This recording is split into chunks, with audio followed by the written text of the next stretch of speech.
Okay, it is 1:02. I'm calling this meeting of the Board of Directors of the Cambria Community Services District to order. Please rise and stand. Join me for the Pledge of Allegiance.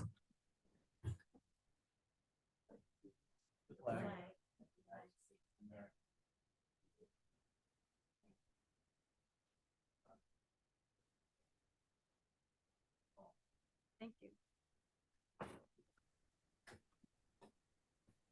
We have a quorum. All 5 directors are here. Mr. Carmel, would you please give us the report from closed session? Yes, thank you, Madam President. At the November 9th, 2023 regular meeting, the board held a closed session during which they reviewed the general manager's written performance evaluation with the general manager. That process went quite well.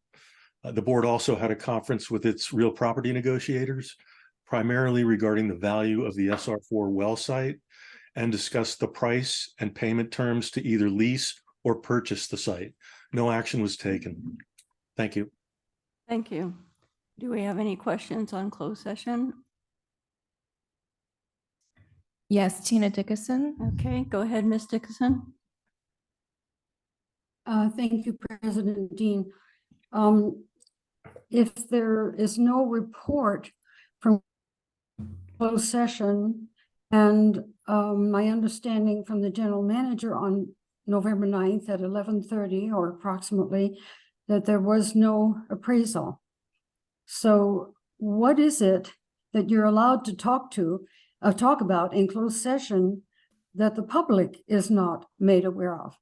It seems like you're marching forward as you outlined in the September 21st agenda packet regarding what was explained quite thoroughly of condemnation and eminent domain. I've seen nothing that has changed, at least my thinking on that, based on your private discussions that the public is not aware of. I'm also aware too that negotiations, as the GM has related to this item in his letter and in today's agenda, that negotiations are continuing. That is not what has been happening. There have been no negotiations continuing for some time with the CUSD. So what exactly is happening, and when will the public know more about this? Because I think they should have known more already. Thank you. Thank you. Mr. Carmel, do you want to respond at all? If you'd like me to. Go ahead. First of all, these things are done in closed sessions, so they are done confidentially. At the last closed session on the 9th, we were reviewing the process of these appraisal and a preliminary appraisal. And we'll be doing that again later today. Thank you. Okay, moving on to agenda review. If there's no more, is there any more public comment? No. Okay. Is there anybody in the audience? No? Okay.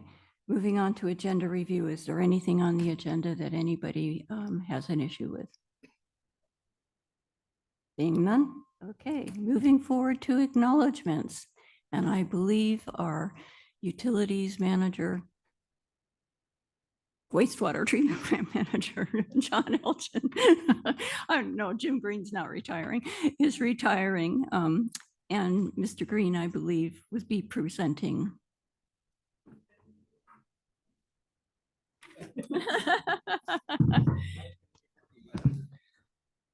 Well, unfortunately, I knew this day was coming, and I'd hope it really wouldn't come. I've had the pleasure of working with John shoulder to shoulder for almost 6 years now. We're not only professional friends, we're personal friends. He showed me a lot. He's been a mentor for me. He was a great initiator of bringing the 2 departments together, water and wastewater, all the years together and working tightly, as you saw with our main break last month. And he will be greatly missed. I also want to express to the community how grateful they should be for his service here. He's done a tremendous amount in resurrecting the treatment plant and the wastewater system. And he's also done a couple years at Chief Plant Operator at the WRF.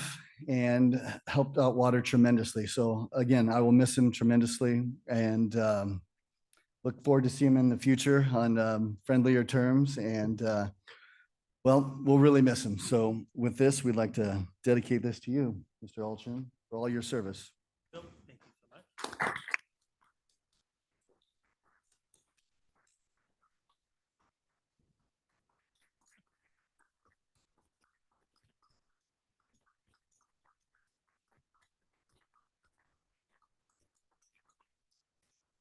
Mr. Green, Well, thank you very much.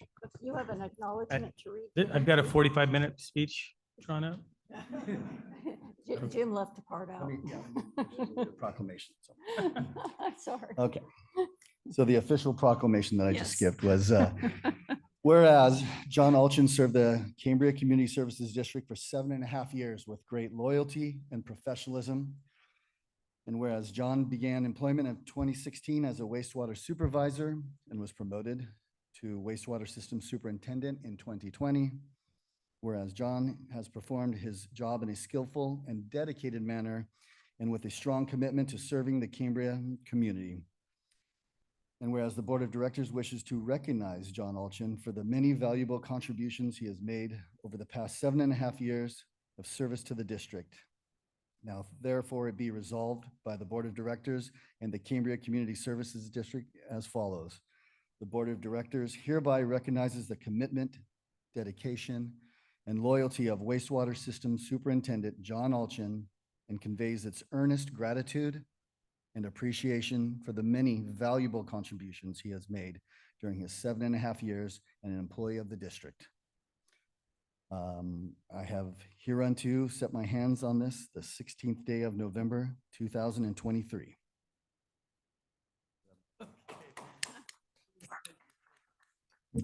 Okay.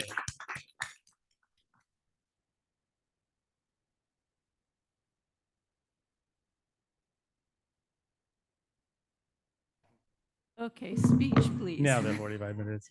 No, I'm kidding. So I didn't prepare a speech, but I appreciate this. I appreciate you allowing me to finish up my career within this industry here in Cambria. I've had a good time. I feel like I've done as much as I could. I have kind of a rule. I always write for the brand. This was my brand for the last 7.5 years. I've done the best job I could possibly do.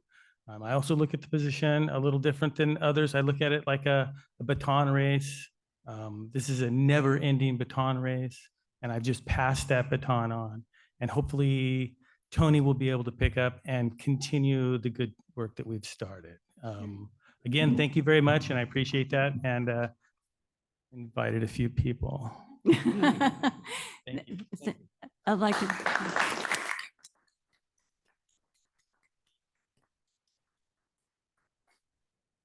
And I'd like to thank you for all the years that you've put in here and all the great work that you've done. And it's been a pleasure working with you on ad hoc committees and R&I and all of that. And with you when we were trying to get the SST program going. It's been a pleasure and we are going to miss you. You've done a great job and we all really appreciate it. And thank you. Thank you so much. That was, that's been a long haul and we've spent a lot of time working on that. And I think more importantly, what I almost forgot about was a pot of cookies back there with my name on them. That's the important thing. So I thank you almost again. gave you the recipe, but changed my mind. I might send it to you. Oh, very good. Well, Is thank it- you very much. Does anyone else on the board wish to make any comment? Yeah, I do. Okay. Thank you. Well, I had the good fortune of, well, maybe I did rephrase this. I had the quote unquote good fortune to be elected to the board of directors of the CCSD the same year that John was hired here. So I've known him for the large majority of the time that he's been here. So maybe our relationship is a little bit different. And I just want to say how much I have appreciated John's commitment, especially with regard to the SST program. I know his one regret is that he wasn't able to see this much further along by the time that he left, which has absolutely nothing to do with him. It's just how things do and don't work. But when I think of some of the real calamities that have taken place at the wastewater plant with the weather, and, you know, John would be there at midnight, putting in so many additional hours, as did his crew. But he set the example for everybody else as to how you commit yourself to doing the best job possible at the wastewater plant, which is not a job that everybody can do. So John, thanks very much, man. And I'm going to miss your smile. I'm going to miss your occasional crankiness.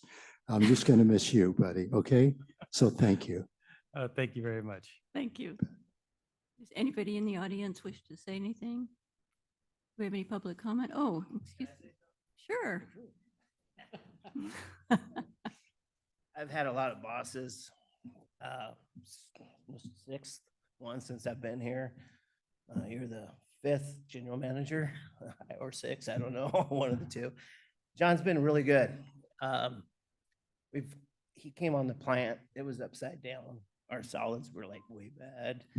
And FRM was coming in short term after the last guy. And we had really low employees. He's brought us back up on our staffing. He's kept us going good. A lot of changes with admin and everything. And he's by the book. And he was he was uplifting for us. I don't know about the guys back here. But again, I hope Tony does follow in his shoes. So that's all I got to say. Thanks, John. Thank you.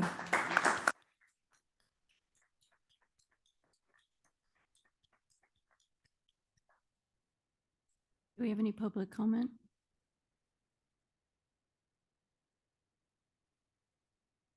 Yes, Tina Dickinson. Go ahead, Ms. Dickinson. Thank you, President Dean. I would like to thank John Alchin for the work that he has performed since he has been with the district. I think he has been an outstanding employee. I think he has been a dedicated employee. I think he has been a very smart employee. And I know just from my very external side of this, because I certainly don't know very much about the wastewater treatment plant other than what I read about it and et cetera, and SST. But I want to thank John for all of the work that he has done because it's been invaluable. So I give you a round of applause, John. Thank you. And good luck going forward. Thank you, Ms. Dickinson. Okay, do we have any more public comment? Yes, Elizabeth Benhausen. Okay. Go ahead, Dr. Bentenhausen. Oh, thank you, Madam President. John, thank you. And thank you for all the conversations that we had in the various incidental moments on the sidelines. I think you know what I'm referring to, and I hope you do. And I really appreciate somebody who knows how to deal with sideline conversation. So I thank you and have one hell of a retirement. Thank you, Dr. Bentenhausen. Do we have any more public comment? No. No? Okay. Thank you so much, John. Welcome. I call it a day.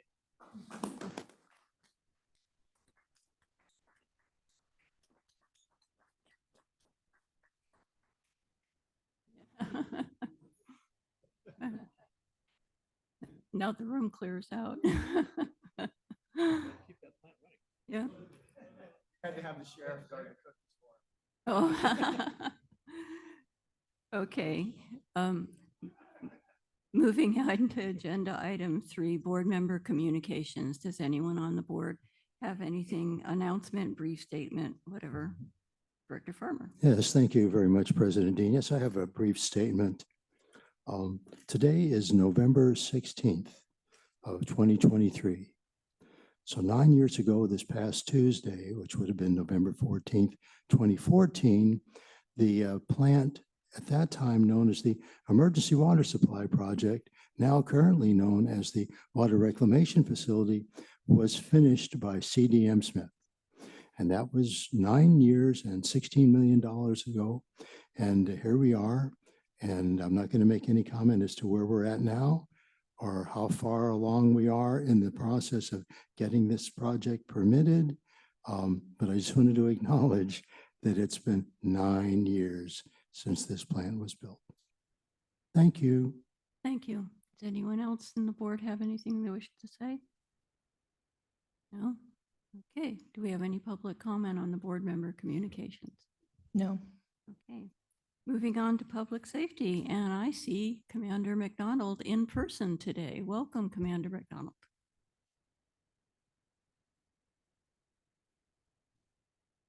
Hello, President Dean, members of the board, members of staff, and members of the public. I am here to deliver the October statistics for the Cambria community. In October, we had 3 assault and battery reports. Those were all 3 battery reports with no domestic violence reported in October.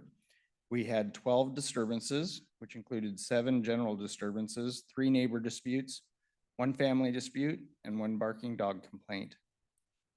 We had no burglaries, fortunately, in October. We did have 1 theft. That theft was a grand theft, which means that the value of the property taken was over $950.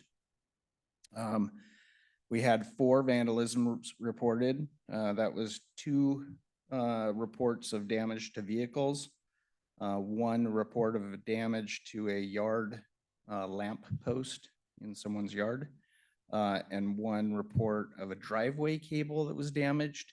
It was unclear if that was intentional vandalism to that cable or if somebody had just accidentally driven into it and then not reported to the property owner that they had damaged the property. We had 0 mail thefts reported, and in Cambria, there were no phone scams reported. However, I do want to point out that earlier this month, we did put out a press release.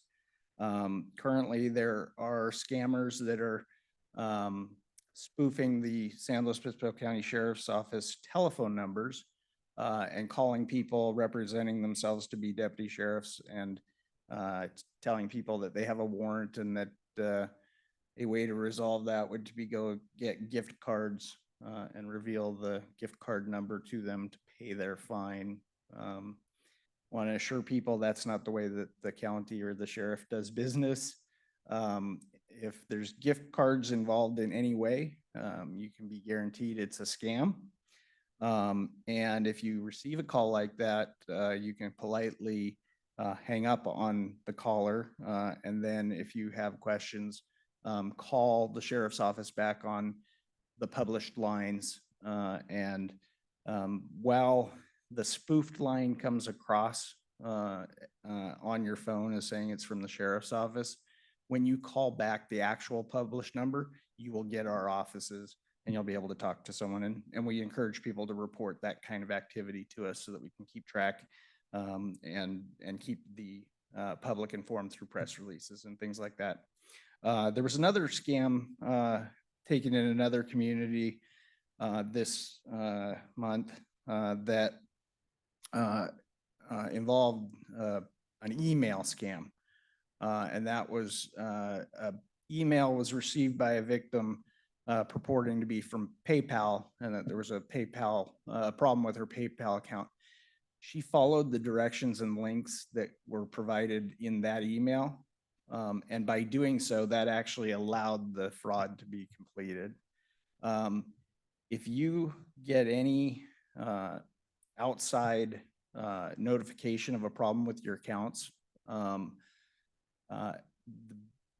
I urge you to find the published number of your financial provider and call them directly to inquire. Never respond to the links or information that is sent into you. Always make sure that if you get something like that and you're concerned that you do have a problem, go back through a known good number and discuss it with a customer representative. And that's the only way you can be sure that you're not being taken advantage of by a scammer. We had 8 suspicious circumstance calls. 6 of those were suspicious circumstances, 1 suspicious person, and 1 suspicious vehicle. The deputies that work in Cambria conducted 24 enforcement stops in October. That was 1 bicycle stop, 3 pedestrian stops, and 20 vehicle stops. And they engaged in 12 preventative patrol activities. 7 of those were on-site activities initiated by the deputies, 2 foot patrols, 1 patrol check, and 1 extra patrol. And last, I'd like to discuss the fact that the winter weather has arrived, and there's a high probability that this winter will fall into a wet weather pattern similar to what we saw last year. The difference this year is that those rains will be falling on full reservoirs and saturated soils. So flooding events and uprooted trees and things like that will occur earlier this season than last year. So we are, along with many other organizations in the county Office of Emergency Services, encouraging people to go to readyslow.org. The county has been divided into evacuation zones, and each resident lives within a designated evacuation zone. So if there's a need for large-scale evacuations, a lot of the public messaging will speak to the zones that are being affected. You can find out what zone you're in by going to readyslow.org, pressing on the Prepare tab, and then the next page will have a tab at the top in the middle called Know Your Zone. At that tab, you can enter the physical address of your residence, and it will tell you which zone you're in. It'll also give you some information about downloading an application called Genesis, and Genesis loaded onto your mobile device will actually give you alerts for any change in evacuation information about your zone. The nice thing about that is you don't actually have to be at home for it to alert you. You might be out and about in another community, but if there's a change in your zone where you live, it will let you know that there's been a change. And I also want to make sure everyone understands, in addition to these zones and the application, the Genesis app, normal alerting will occur, like reverse 911 or route alerting with deputies coming to your neighborhood to inform you that there's an emergency approaching. So it's all kind of a multi-layered approach to making sure that the public stays safe. With that, I'm ready for any questions or concerns. I'm zone 37. Okay, does anyone on the board have any questions for Commander McDonald? Vice President? Well, I don't know whose Deborah. light was on Yeah, first. mine. Deborah can go. Okay, Director Scott. Director Scott, yeah. Thank you, Madam President. So the Genesis and the readyslow.org is Zone Haven too. Yes, so Zone Haven was purchased by Genesis. So Oh, okay. so Zone Haven and Genesis are one and the same. It's a rebranding Yeah, of that's what that it is. system. Zone Haven is a proprietary Yeah. system that the county is involved with for a contracted period of time. There's no, we don't know at this point if 3 or 5 years out we'll continue with Zone Haven. So the readyslow.org will always be around. Okay. That is the emergency information available, maintained by the County Office of Emergency Services. And those zones, regardless of whether we have Zone Haven or not, will remain the same throughout time going forward. So knowing your zone is important. The app may eventually become not useful in terms of notifications, but Office of Emergency Services will still be able to make notifications to those zones. Director Farmer? Thank you, President Dean. Commander McDonald, thanks for being here in person today. Like, I was thinking, it's so cool that he's here in person. It's like, do you need a reason to come to Cambria? Oh yeah, I've got to make this report. So I'm just saying, you Right. And get fortunate. I think I'm going to grab lunch across the street before I go back. I was just going to say something like that. Yeah. So three things. First off, for folks that don't know, and I barely know it myself, Genesis is not spelled the way you would normally spell Genesis. So in case people want to like check that out. Correct. So if you go to readyslow.org and go to that Know Your Zone page, the Genesis logos on there with the correct spelling and how to download that app. Right.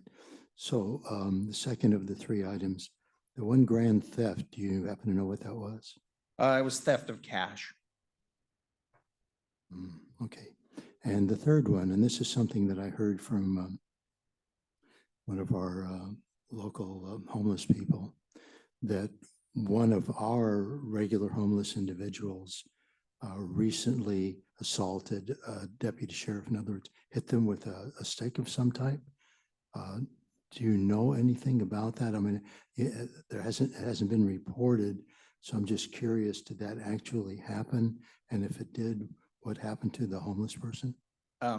So there was an interaction with a deputy sheriff involving a stick. However, the deputy was not struck with the stick. Okay. And that individual was taken into custody because he had warrants. Yeah, the person has some problems. So Yeah. Is she going to be, let's say, incarcerated for any length of time? I doubt it. I believe she's been released. All right. All right. And overall, if you don't mind me asking, what is the relationship between law enforcement and our homeless population at this time? So just like any other citizen in the community, we provide service and security to all people. We respond to calls for people that are having crises. We have a fairly robust relationship with the homeless population. We are in pretty, not constant, but quite a bit of contact with them. We offer phone numbers and other forms of connection with services, but those are all something that they would have to voluntarily take. We don't really have any way to coerce a person to accept services to help them find supportive or permanent housing. When they are in mental health crisis, we take them if they fall within the Welfare and Institutions Code and are a danger to themselves or others or are gravely disabled, we will take them into temporary custody, deliver them to the mental health system in San Luis Obispo, and then from there it's the mental health Department of Behavioral Health's responsibility to evaluate and determine what treatment they might need. So other than the incident that we're just talking about right now, pretty much things are relatively calm in the scheme of things. Yes, and so we also do have some specific, the CAT team, the community action team, we field a deputy sheriff with a mental health clinician, and they spend a lot of time almost working a caseload, making regular visits to identified homeless people and housed people that have acute or severe mental illness. All right. Thanks very much for your time. Thank you. Thank you. Vice President Gray? Yeah. Thank you, President Dean. Thank you, Commander McDonald, for this very thorough report. I had a question on the category of phone scams. Do these include, the reason my question is, maybe it was in November, so it wouldn't be here, but there was an email scam directed at members of a church here, and Director Scott knows about it too, where I think somebody was spoofing the pastor's email and, of his identity, and asking, very similar scam, asking for gift cards. Right. Now, do you report, are those reported to as part of this category, or do you can you do anything about them? I try to Yeah. gather kind of all of that fraudulent activity under that category. Yeah, so that's unfortunately very common fraud, and the way that they get the information is from an organization's forward-facing website information. So like a church group might have the names, telephone numbers, and email addresses of the church leadership.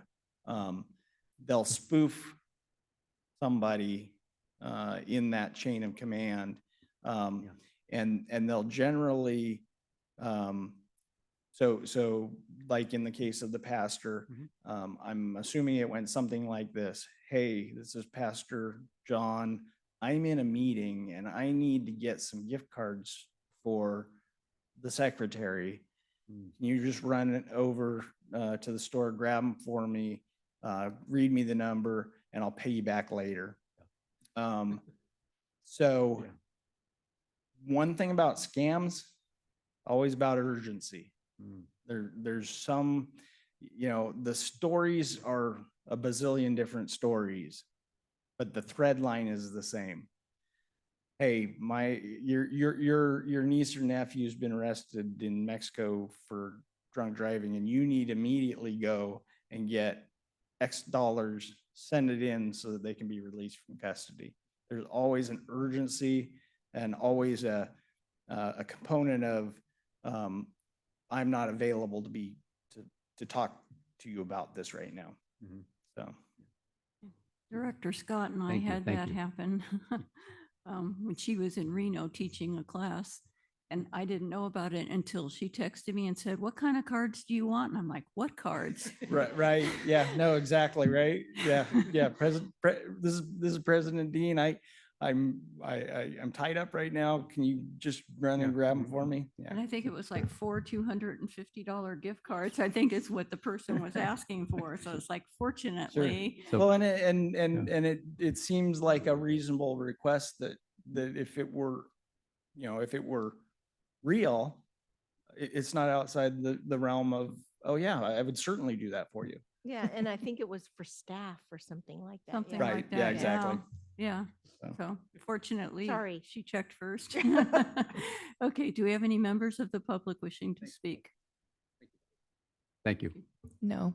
No. Okay, thank you right. so much for your thorough report. And for those who want to know the spelling of Genesis for the app, it's GENASYS. It's Genesis Perfect. Protect. Thanks. Okay. Well, it's very nice to see you in person, and I intend to visit more frequently in person. Great. Enjoy your Appreciate that. lunch. Take Yeah, care. enjoy lunch. Okay, moving on to the fire chief's report.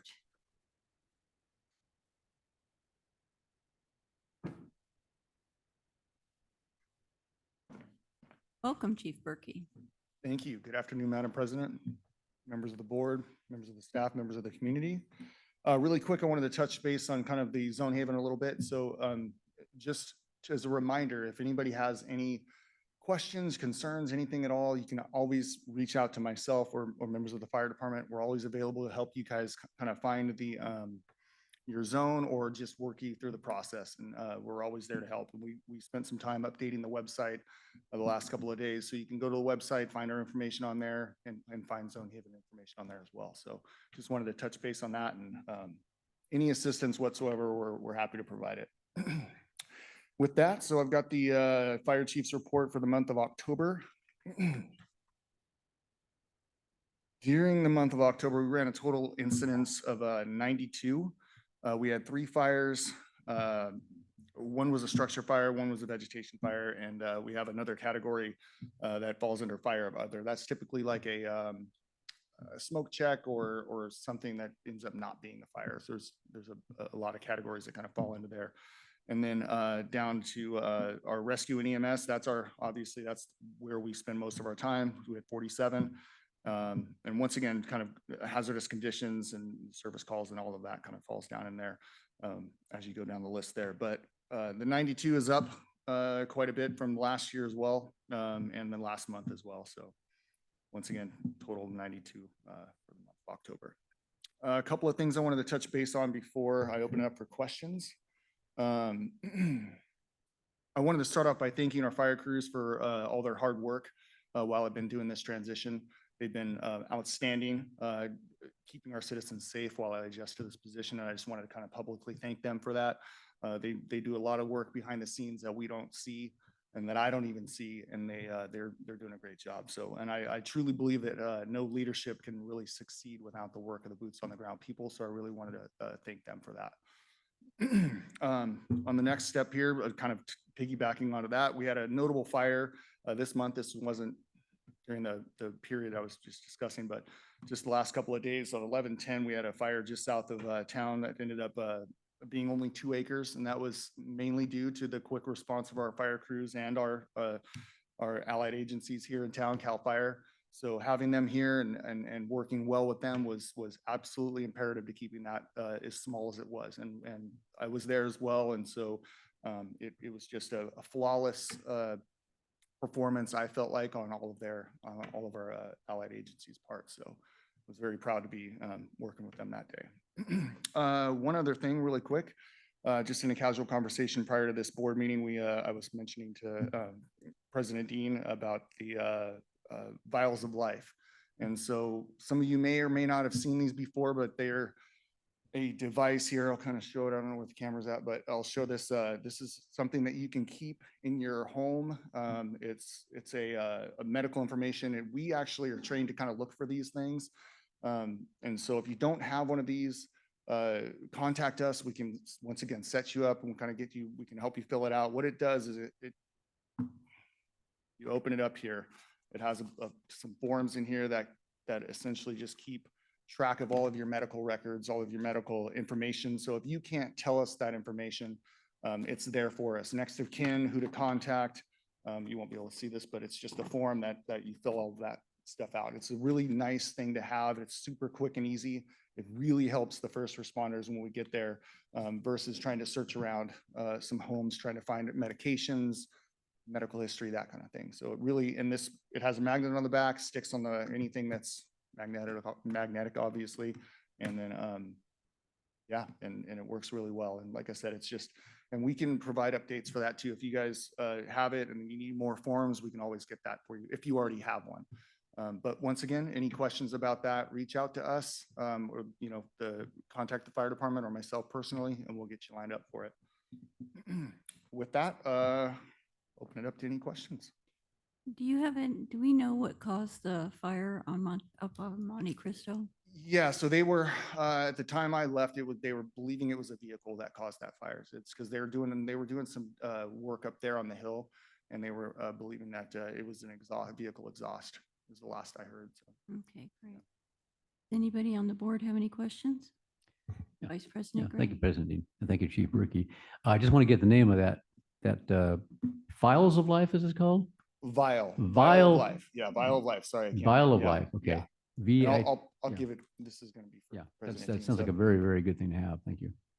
Yeah, and once again, it helps us tremendously when we show up on scene. So it really does a good job of kind of giving us quick information and just accurate information, hopefully. Like I said, that's where we'd like everybody to kind of update them. And if you, like I said, once again, if you don't have it updated, we'll gladly help you with that. Okay. Does anybody else on the board have any questions or comments? Director Farmer? Yes, Interim Chief Berkey, thank you so much. I just want to make a comment that all of this information that you've provided to us here is on one page, which is kind of unusual. It's usually like 3 or 4 pages. Now, I don't know if that was your idea, but I think it's a good thing. It's environmentally correct, so to speak. So thank you so much. It was a collaborative project to get that down. So, Okay. yeah. Yeah, I appreciate that. And that's the goal. And my goal is to change it even further. I'm trying to kind of get it a little bit more streamlined and a little bit more accurate, and then a little bit more informative as well. So it's a process though. Thanks very much.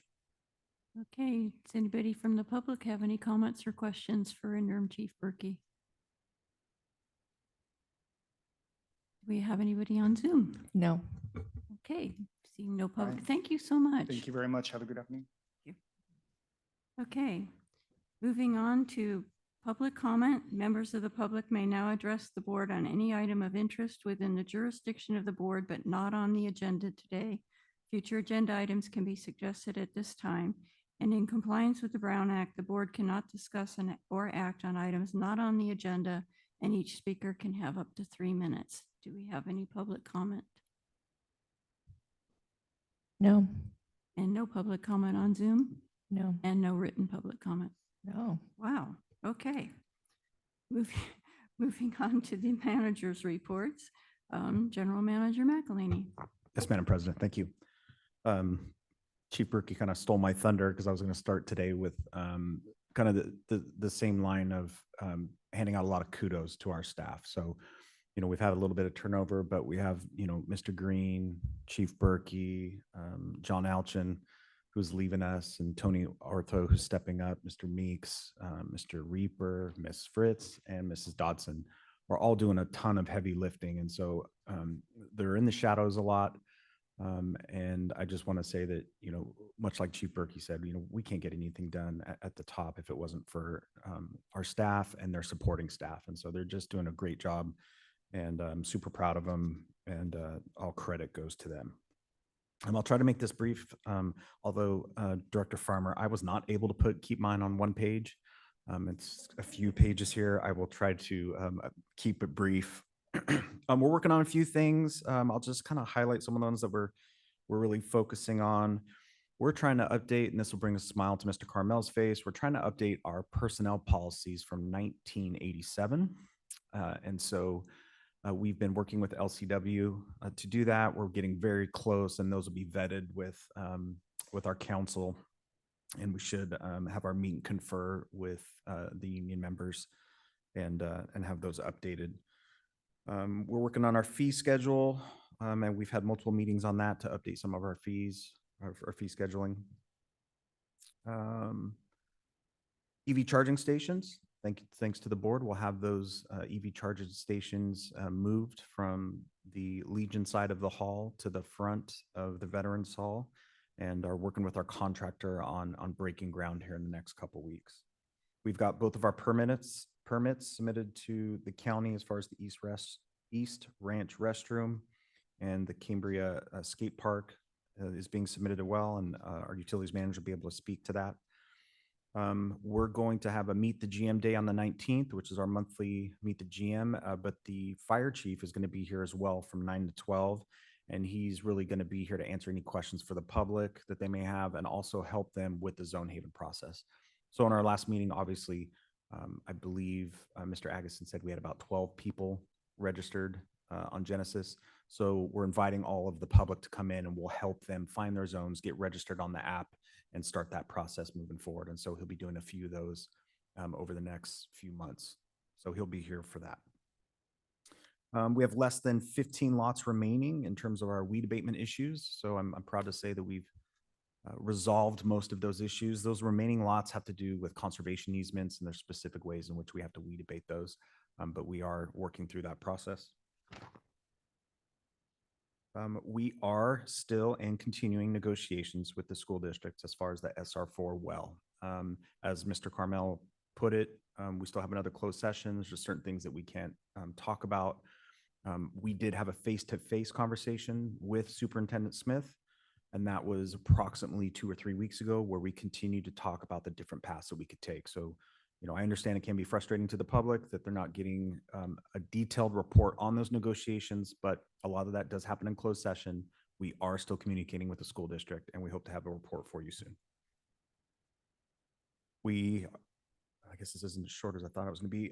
We're still working through our coastal development permit and our consulting firm, and we have some meetings with the county coming up. So we're working diligently on that. Our east-west village transmission line replacement is complete. And you know what? Zero liquid discharge. I'm proud to say that that's been through the DOE, and we are working on hearing about the approval of the prototype system that Global Water Innovations is going to be building. So there's no certain time frame on that at the moment, but Mr. Green might have a little bit of an update, but there's no definitive timeline on when that prototype's going to be built. And with that, I will open up for any questions. Okay, when you said you're going to have a meet the GM on the 19th, you meant December 19th, not November 19th. I apologize. Yes, December Okay, 19th. just We had clarifying. our November meeting a little earlier in the month, and there's some conflicts with the Vets Hall availability, so we pushed it back a little bit to December. Thank you, Director Scott. Yes, thank you, Madam President. So what I found is that if I read your letters that you send to the public, and then I read this, and then I go on Cambria CA, I get 3 times a lot of the same information with me, which means I'm going to learn it really good.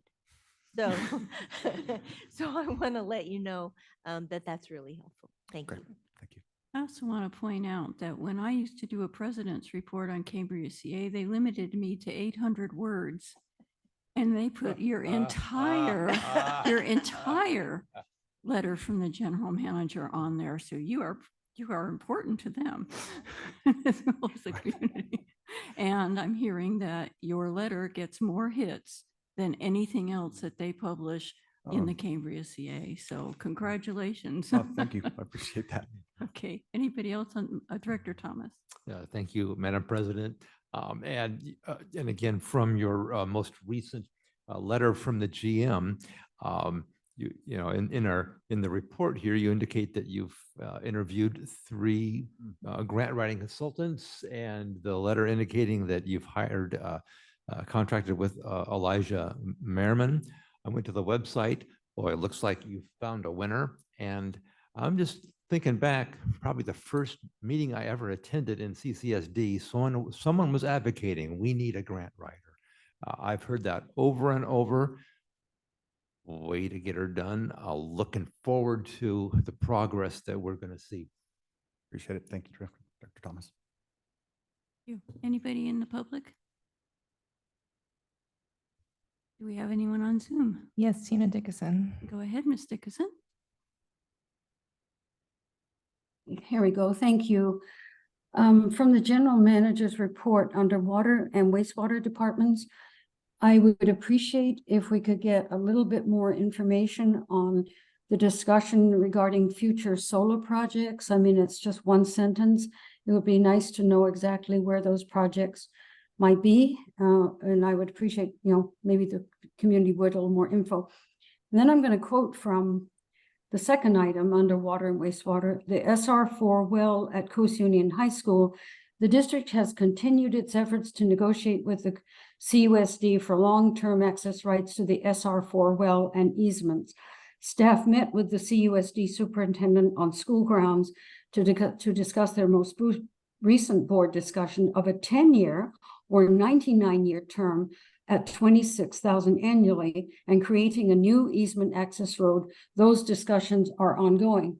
Now, it has troubled me that this is coming out in the general manager's report, and yet it has not, these terms offered by the school district back in September, late September, and in the general manager's report have not been brought to the public. This is why I keep harping on this.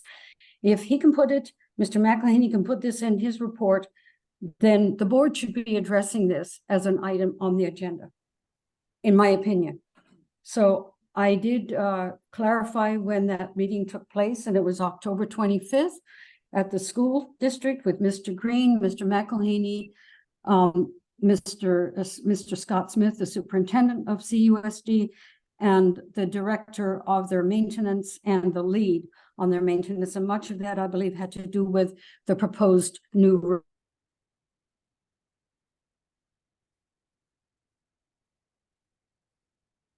road that the CUSD offered to CSD, but yet the public here at CCSD is not learning about it. What happened to the connection? Hello? I hear you. It said communication interrupted, Oh, I didn't see and then that. there was no sound. Okay, well, all right, that's it. Thank you very much. Thank you. Okay, do we have anyone else? No. No. Okay. I- Uh, Yes. Director Scott. Yes, thank you, Madam President.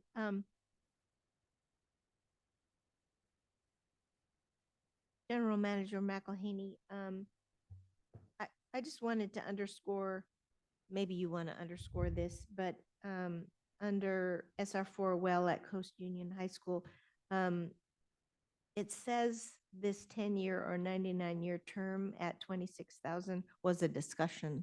So we don't have a formal. Yes, Dr. Scott, that's part of, I don't know if you want to call it a hang up, but it was a discussion at the CUSD's board meeting in which they directed Superintendent Smith to discuss a 10-year or 99-year with also the discussion of creating this new easement. That was followed up by an email, which I would consider kind of an informal. I was directed, and I'm paraphrasing what Superintendent Smith said, I was directed by my board to reach out to you, engaging interest of a 10-year, 99-year term with also construction of a new easement. That's when we met on school grounds. We talked about it a little bit, but it's been really informal. And when we talk about the construction of a new easement, when I did meet with Superintendent Smith, we were trying to figure out, okay, well, what's that going to cost? Because again, I know this board would like to be well informed with numbers and figures and what that potentially costs our district. And I don't have those. We've requested that their maintenance team get some quotes for what the materials would be, because there was some talk about they would install it, we would pay for materials, but we just don't have anything concrete. It wasn't set on formal letterhead signed by the president and their superintendent. So again, it's more of a loose dialogue and discussions rather than a formal counter proposal by the school district. And so they understand that, we understand that.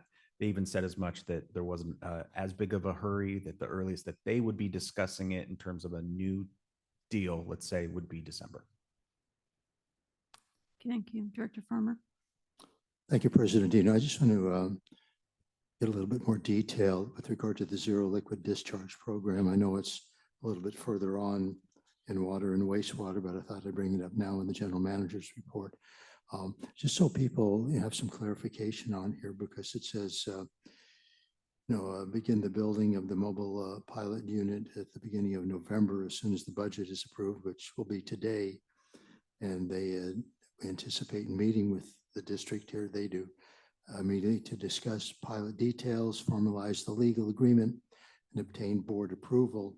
And they intend to start building in November.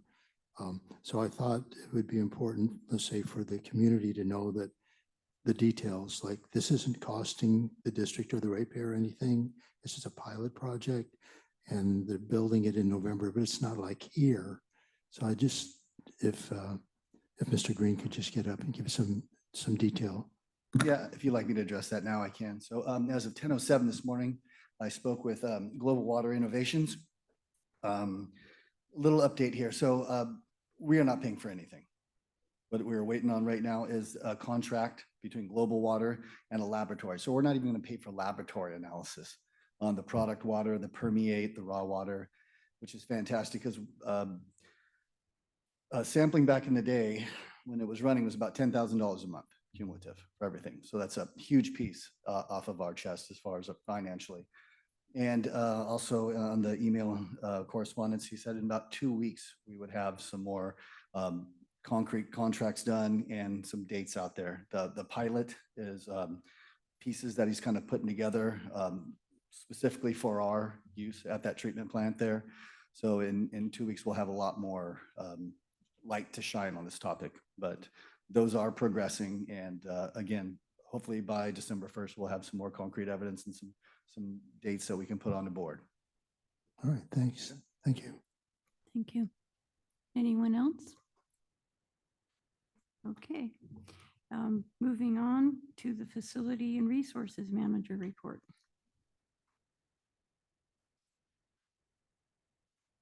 Welcome, Mr. Aguirre.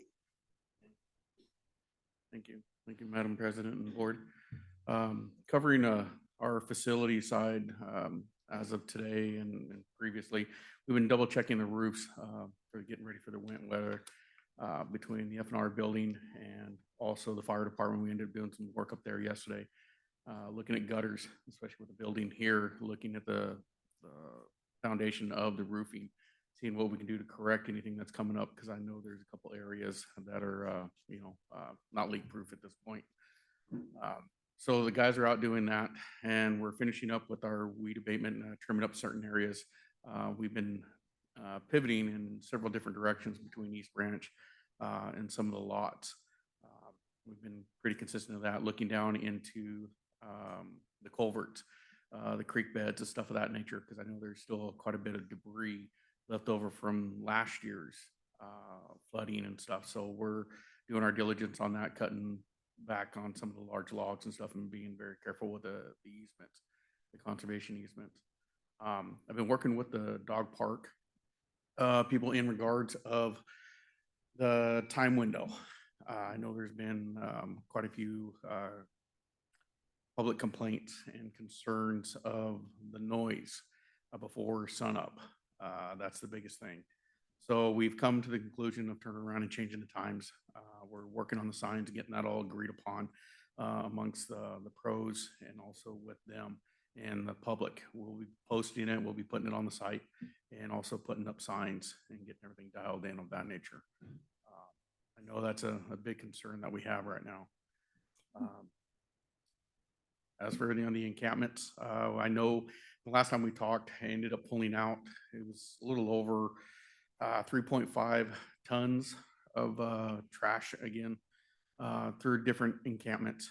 We've been working, Officer Henry, with the CAP program, same with a couple of the sheriffs here that come through our community, getting it all dialed in, getting people to disperse from certain areas. And I know it is a domino effect. You move from one, they go to another. So we're playing cat and mouse, but we're slowly, I'm communicating with them and working things out.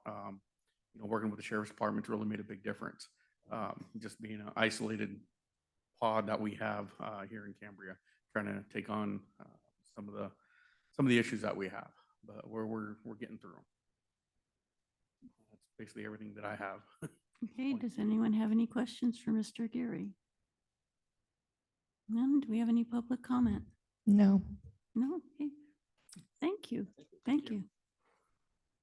Okay, moving on to the Finance Manager's report, Ms. Fritz. Thank you, President Dean. Board members, I am presenting to you my November Finance Manager's report, and this is outlining the activity in the month of October 2023. Along with the regular items and the expenditure report is in item 7A in this meeting's agenda. It has the board members' compensation outlined. I'd like to point out, looking at the bank balances, you can see that I have started with the advisement of our new investment advisors. I'm moving some money around, so you can see that in there, money being transferred between accounts. I will also be working on, a detailed presentation on our actual investments. I'm doing some research on how other cities and CSDs present that information to the board. So I'll probably bring that up in the finance committee. And so that will be forthcoming. I have also included in here, and I apologize that it's very small print. I added it at the last minute. The update on on the last page, page 17, is the activity in the Bank of New York Mellon, which is the account we hold all of the activity for our SST projects. Next time I will put that on its own page and put it landscape, so it's not so small. This one happens to be a duplicate of what is in my quarterly report that we're going over later today, because there hasn't been any additional activity to this point. But I will probably include this in every finance manager's report from here on out, just so there's more up-to-date information. And I'm open for any questions. I appreciate you putting that in the reports every month, because we always have questions on where the money that we're spending on the SST is going. And this is very well detailed, showing each of the ECMs and how much has been spent for that. So I appreciate that. And I know that Ms. Dotson has put on the website as well a list of what each of these ECMs are with a description of them. And so there's good information out there to keep the public up to date to what's happening with the $12 million that we got funding for the SST. So this is great. Thank you. Do we have anybody on the board that has any questions for Ms. Fritz? Director Thomas. Yeah, thank you, Madam President. And it's not a question so much as if anyone in the public looks at the last column and says, what is, variance, favorable, unfavorable? I believe that is simply put the remaining, the funds remaining to be spent for that line item. Is that correct? Yes, that is correct. So the unfavorable would mean that we have spent over budget, and so those would be represented in a parentheses. So if it's favorable, that means we're spending within our budget. Thank you. Good to point out. Okay. Anyone else on the board? Okay. Do we have anybody in the public? No. No? Wow. Okay. Moving on to, thank you, Ms. Fritz. Moving on to the utilities report, Mr. Green. Right, good afternoon again. Thank you, Madam President, Board. Wet weather prepping, that seems to kind of be the constant theme here for all of our departments, water, wastewater, F&R. So as you see at the start of the report here, we service the plant generator, our good old generator that we've had there for 40 some years. We do several practices with this. We shut off PG&E power to it and run it and make sure it runs everything at the plant. We also do an oil and fluid service on it, and then we check the transfer switch, obviously, when we do this. So that way we make sure it does a true switch from PG&E power to electrical power, which was beneficial because later in the month, on the 15th and the 25th, we had 2 unexpected PG&E outages. One of them was for 3 hours. The second one for 3 hours, we actually used it as a training effort for he was a water operator, is now a wastewater operator, Art Garney. So we use that as an opportunity to train him around the plant and show him procedures and standard operating procedures when these emergency events hit and that you're strictly reliant on backup generator power. Further in there, you can see how we replaced some of the aluminum decking that was rotting around the plant, and some of our weirs are, as you're now familiar with, the RAS and WAS system here. Those old 35-year-old decking has started to fail. We actually obtained these from the City of San Luis wastewater plant for free. We merely had to haul them here. Of course, it took some trimming and some finishing carpentry to install them. But so we have probably about $10,000 worth of new decking for the plant there. So it's a much safer plant, much more structural too as well with the new installation there.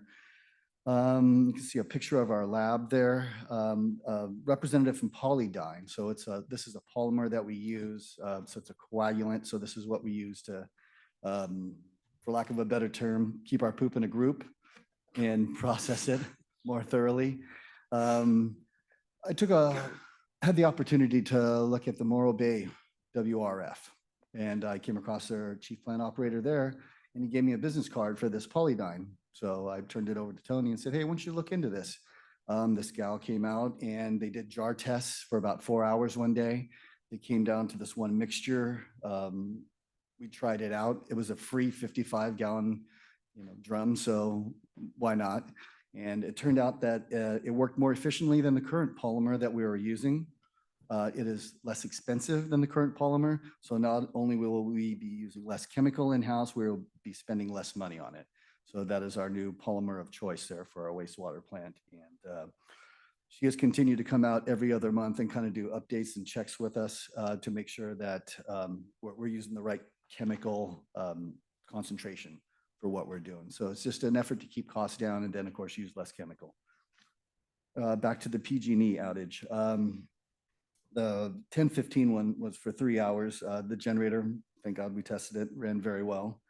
And fortunately, even though you have that backup generator power, our variable frequency drives, they don't like that intermittent switch over from power to backup generator power. So we had a terminal failure in one of our VFDs that had to be replaced. It also caused damage to our #1 effluent pump, which was replaced about 9 months ago. Fortunately, that is under warranty and the manufacturer is covering replacement of that. So that's beneficial for us, thank goodness. Along the lines of the generator, the SST will be replacing that generator and we'll be getting a new transformer from PG&E. So hopefully in the future, we will get that fourth leg or that ground wire in. So we won't have these hopefully spikes in power drop and this unbalanced phase load that's causing these variable frequency drive and pump failures.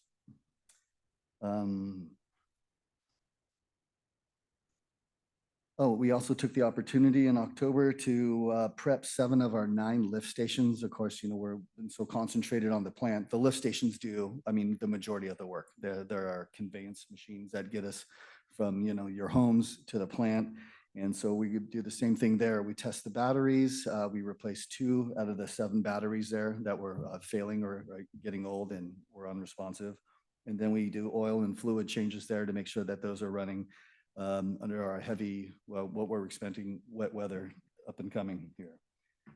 And lastly, you can see that we replaced we jetted over 6,000 lineal feet of conveyance wastewater piping in there. And you can see in one of the photos what we removed from a 12-inch pipe there that caused some cloggage. I'll move on to water now, where I think the main topic for October was the east-west transmission line repair. We've kind of dialogued blow by blow what went on there. I think we've covered that quite extensively here. I can field questions on it. Like there are a couple notable pictures. You can see a picture from above there at the Cambria Galleria that Superintendent Cody took at 11:30 at night. You can see all the activity we got going on right there, trying to button up the road and do the finishing touches to the road so we can put that in service and get the northern section of the commercial buildings and residential on Main Street back charged with water then again. And in the picture above that, you can see the old Highway 1 blacktop and yellow stripe there that we still, I keep saying we should have a museum with all these things that we find underground here. Put it on the entrance into here. Someday we'll put it all together. That took up the majority of the month. Also, you can see here that we found that 90-degree under the sidewalk there on Main Street, one of the few sidewalks we really have in town that's nice and wide and ADA compliant.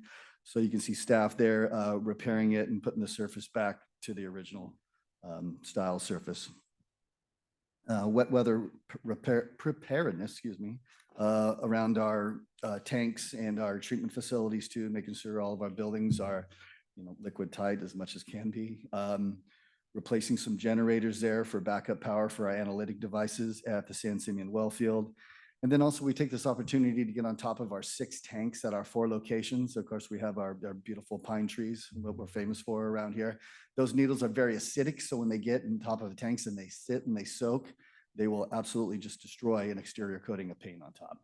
As Harry remembers, I think when you probably came on as director, we replaced several panels to the tune of about $70,000 at our Stewart Street tanks for lack of maintenance there. So every time we have a rain event, we get to draw straws and the lucky operator gets to go on top of the tank and have a wonderful view and blow off the needles and keep that exterior coating clear. So we're making sure we're not having any rust or corrosion.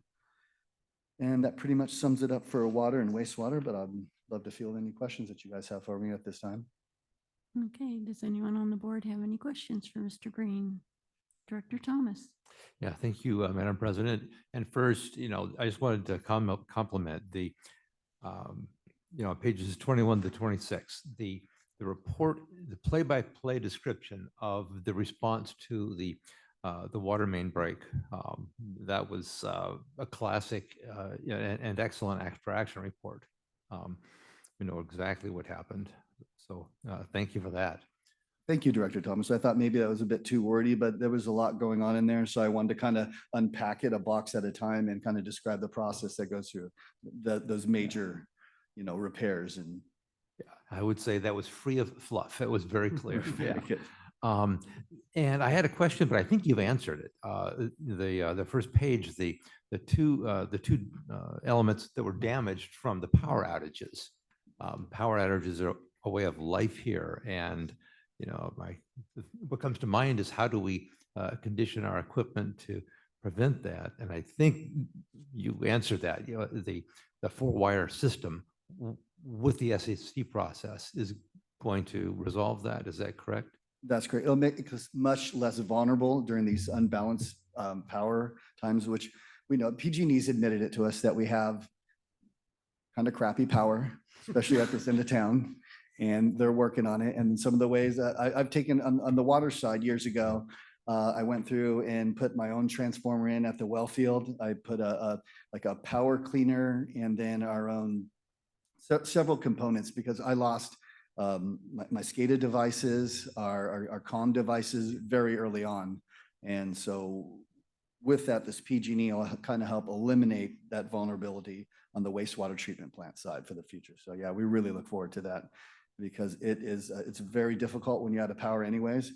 And of course, especially when it's at night and you're stumbling around trying to find lights and flashlights and so forth. So yeah, this will help us out tremendously. Well, thank you. Yeah, that just brings to mind, anywhere else we need to look because at my house, we've had 3 power outages over the last 3 days. Yes. And this is the way of life. So. Right. Yeah. I think it was just before 1 a.m. on Tuesday night. Yeah. That started off our week here. So, yeah. Thank you. Very good. Okay. Vice President Gray. Yeah, thank you, President Dean. Yeah, just to, Mr. Green, just to kind of follow up on your discussion a little while ago about the zero liquid discharge project. I know you said that there's going to be much more information available in a couple of weeks, but I just want to get a sense of when you talk about, and I think I know the answer, hopefully, when you talk about the construction starts, a lot of that is offsite, right? They're going to basically assemble it offsite and bring it in. So, people won't see a lot of activity there for a while, but just so I know how the process works, the steps that are taken before this equipment is put into operation. You might want to just summarize that. Yeah, so Global Water Innovations, this is completely manufactured offsite. This has been something that's used in agricultural and oil. So he's got a pretty good idea on the prototype to build. It's a gallon per minute spec, and then it's also like a reduction spec. So we're looking at, the plant basically, and we've just tested this last year on a pilot run. It reduces, up to 92%. So we're looking at that rate of reduction at what gallons per minute. And those are kind of the final things that he's tweaking with this prototype. And then I also want to make a point that we will be reimbursed for the electricity and the power that this takes while this pilot takes place. The only thing that we're really on the hook for is, like you said, when we install it, we'll have our guys out there, touching our own conveyance piping and doing our own plumbing on site, which I think is the least that we can do for, a pilot of this size and nature. Great. Director Scott. Yes, thank you, Madam President. I just want to compliment you on 2 things. One is this was a really easily understood report. Secondly, you're saving money in a couple of different places, and I really appreciate that. Thank you. Yeah, we're trying. We're trying to be as fiduciarily responsible as we can. So yeah, very good. Thank you. Anybody else on the board? And I want to thank you for your very thorough report too. And I agree with Director Scott. It's very easy to understand. Something was mentioned a while ago about solar. Was this something Mr. Green was supposed to comment on? Well, Mr. Green, he definitely can comment on it. We've been working together along with Mr. Reaper. We've gotten a couple different companies to come out and start talking about some quotes. It's a little too early to say what's going to be responsible fiscally and what it's going to cost and the return on investment for. So we're looking at a couple different avenues: battery backup, solar, where it would go, at our plant or out in the fields. So we're looking at all of those options, and I'll turn it over to Mr. Green. That was one of my questions is where would it go? So our initial phase, this was looked at with the SST program back in Mhm. prior to 2020. Right. I think it was 2019, about the summertime, we looked at that, and it would be at the well field. Now, technology, of course, gets bigger and better, but so that means it gets smaller and more compact. So we're looking at the footprint that this would take up. Obviously, we don't want, 60 acres of solar panels out there. Well, now we can do it in about 5.5 to 6 acres. And at that time, they thought the panels, and this is what we're verifying right now, that can offset costs of our time of use. So all 17 accounts is what we're looking to do. All of our 17 accounts, and this includes our $60,000 a month wastewater plant electricity bill, Dr. Farmer as well. What we can build a large enough footprint to offset those TOU accounts. That's what we're looking So into right basically now. the same area we were looking at back when we were talking Yes, about yes, the but beginning a of much smaller SST. footprint. Yeah, Okay. you were looking at about probably 20 acres then, and we've reduced that by 75%. Okay. Vice President Yeah, Gray? thank you, President. Just to clear, follow up on that, like how much, it sounds like the photovoltaics got much more efficient, but how much mega output per acre now do you get on an installation like that? I'd have to look at my notes to Yeah, quote that mhm. accurately. Yeah, Mhm. I don't have that off the top of my head. Okay. Director Scott? Yes, and our new grant writer possibly can help us with that. Yeah, I think there are grants out Yeah, there for yeah, solar. Yeah. Yes, and I'll preemptively say that we have a small budget that was allotted for our grant writer, around 13,000. 10 of that is for water and wastewater, and then 3 for F&R. And at $150 an hour, we can chew through that pretty quickly. So we're gonna be looking at a bunch of different grants, but I would just say, don't be surprised if we come back to the board for a budget adjustment if we want to keep looking for grants in this fiscal year. Okay, great. Thank you. Thank you. And, Yes. oh, did I ask for public comment? Not yet. We do not have any public comment. Okay. Thank you. And thanks again for all of the utilities crews for all of their hard work on that water line break. I mean, you guys worked long hours to fix that, and I hope somebody fed you. Very good. Yes, yes. General Manager McElhenney, took care of us on that Monday. Yeah, so it kept us going through the night. It did. It absolutely did. So thank you. Yeah, as kind of one season ends for water, and this was kind of like our bookend for the season here. Then wastewater picks it up. With obviously the wet season and so forth. So yeah, I think everyone's rested and ready to go. Okay, Very great. good. Thank you again. Thank you guys. Appreciate Thank you it. again. Okay, moving on to the consent agenda. Does anyone wish to set aside a consent agenda for clarification beyond just a simple question? Director Farmer? Yeah, I just have a simple question from a simple person. On page 47, about halfway down or so, under Coast Unified School District. So I just wanted to ask about these 2 items here with regard to the lease payment for SR4 wall site. Obviously, it's been a controversial issue here for a short while, for a little while. So I noticed there's 2 items here, and they're almost the same amount, but not exactly. And the total is $23,000. So could we just get some feedback on that? And just out of curiosity, why are there 2 bills for the same period of time? And why are they slightly different? That's all. Yes, thank you, Director Farmer. We're working on, so when our lease expired in last March, I believe it was last March, That was an extension that expired. the in March. extension Yeah.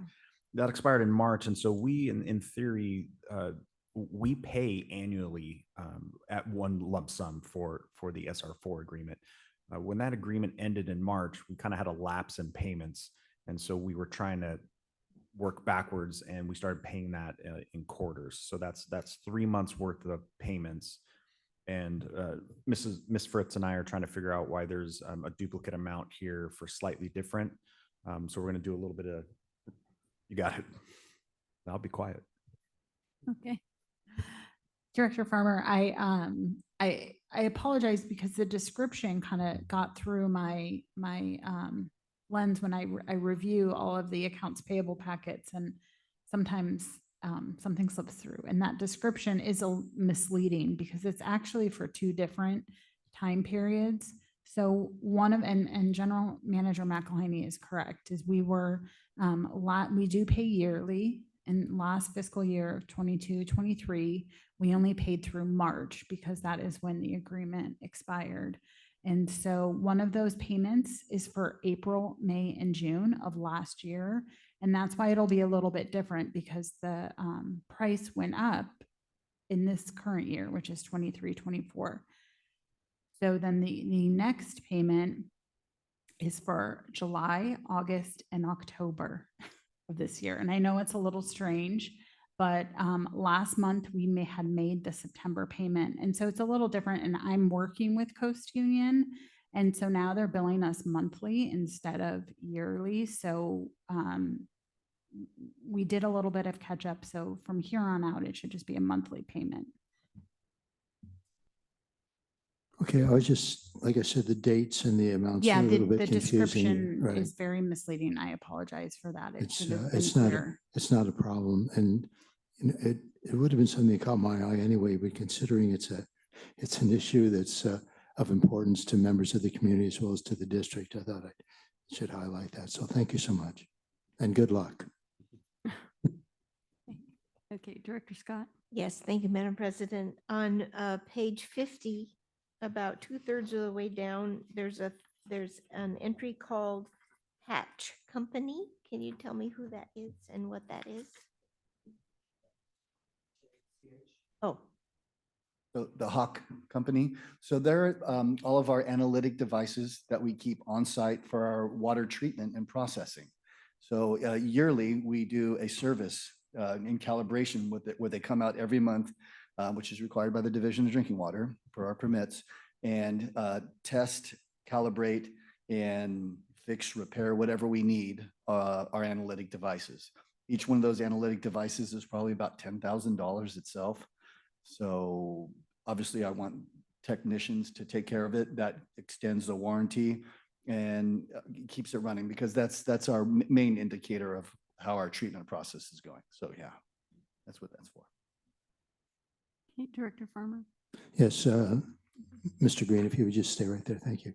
I'm glad that Director Scott brought up what she did, because I highlighted the item just above that with regard to Griswold Industries, a little over $10,000.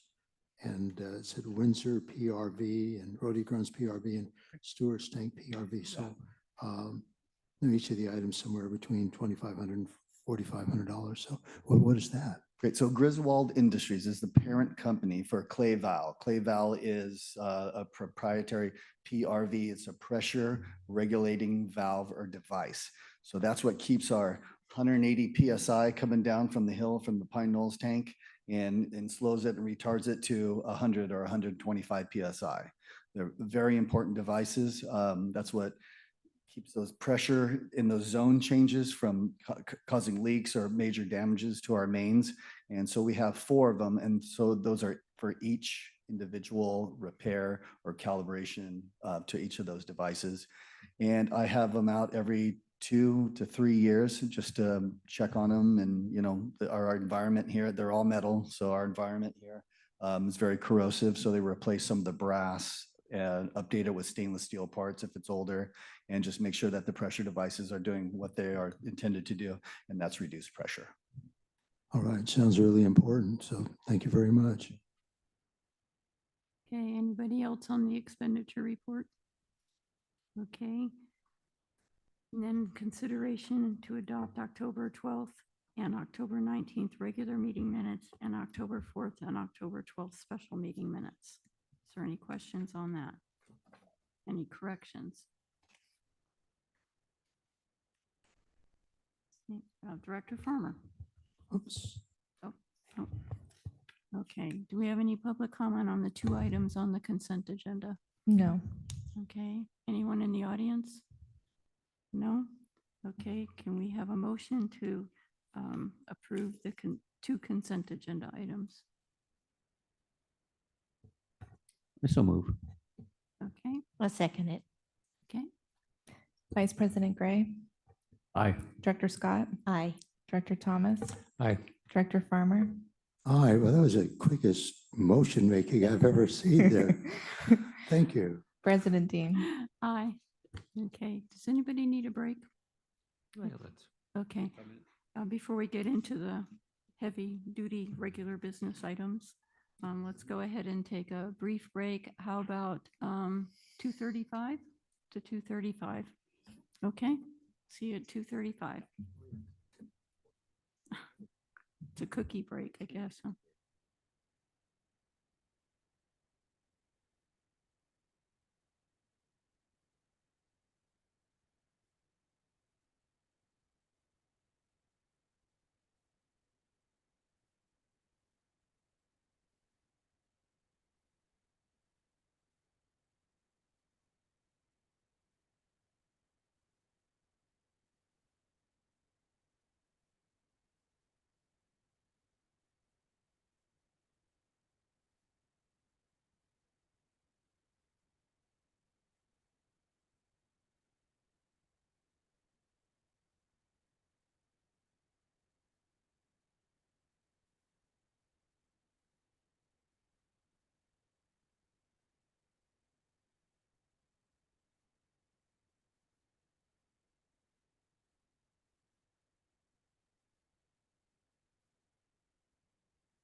AGP, are we ready?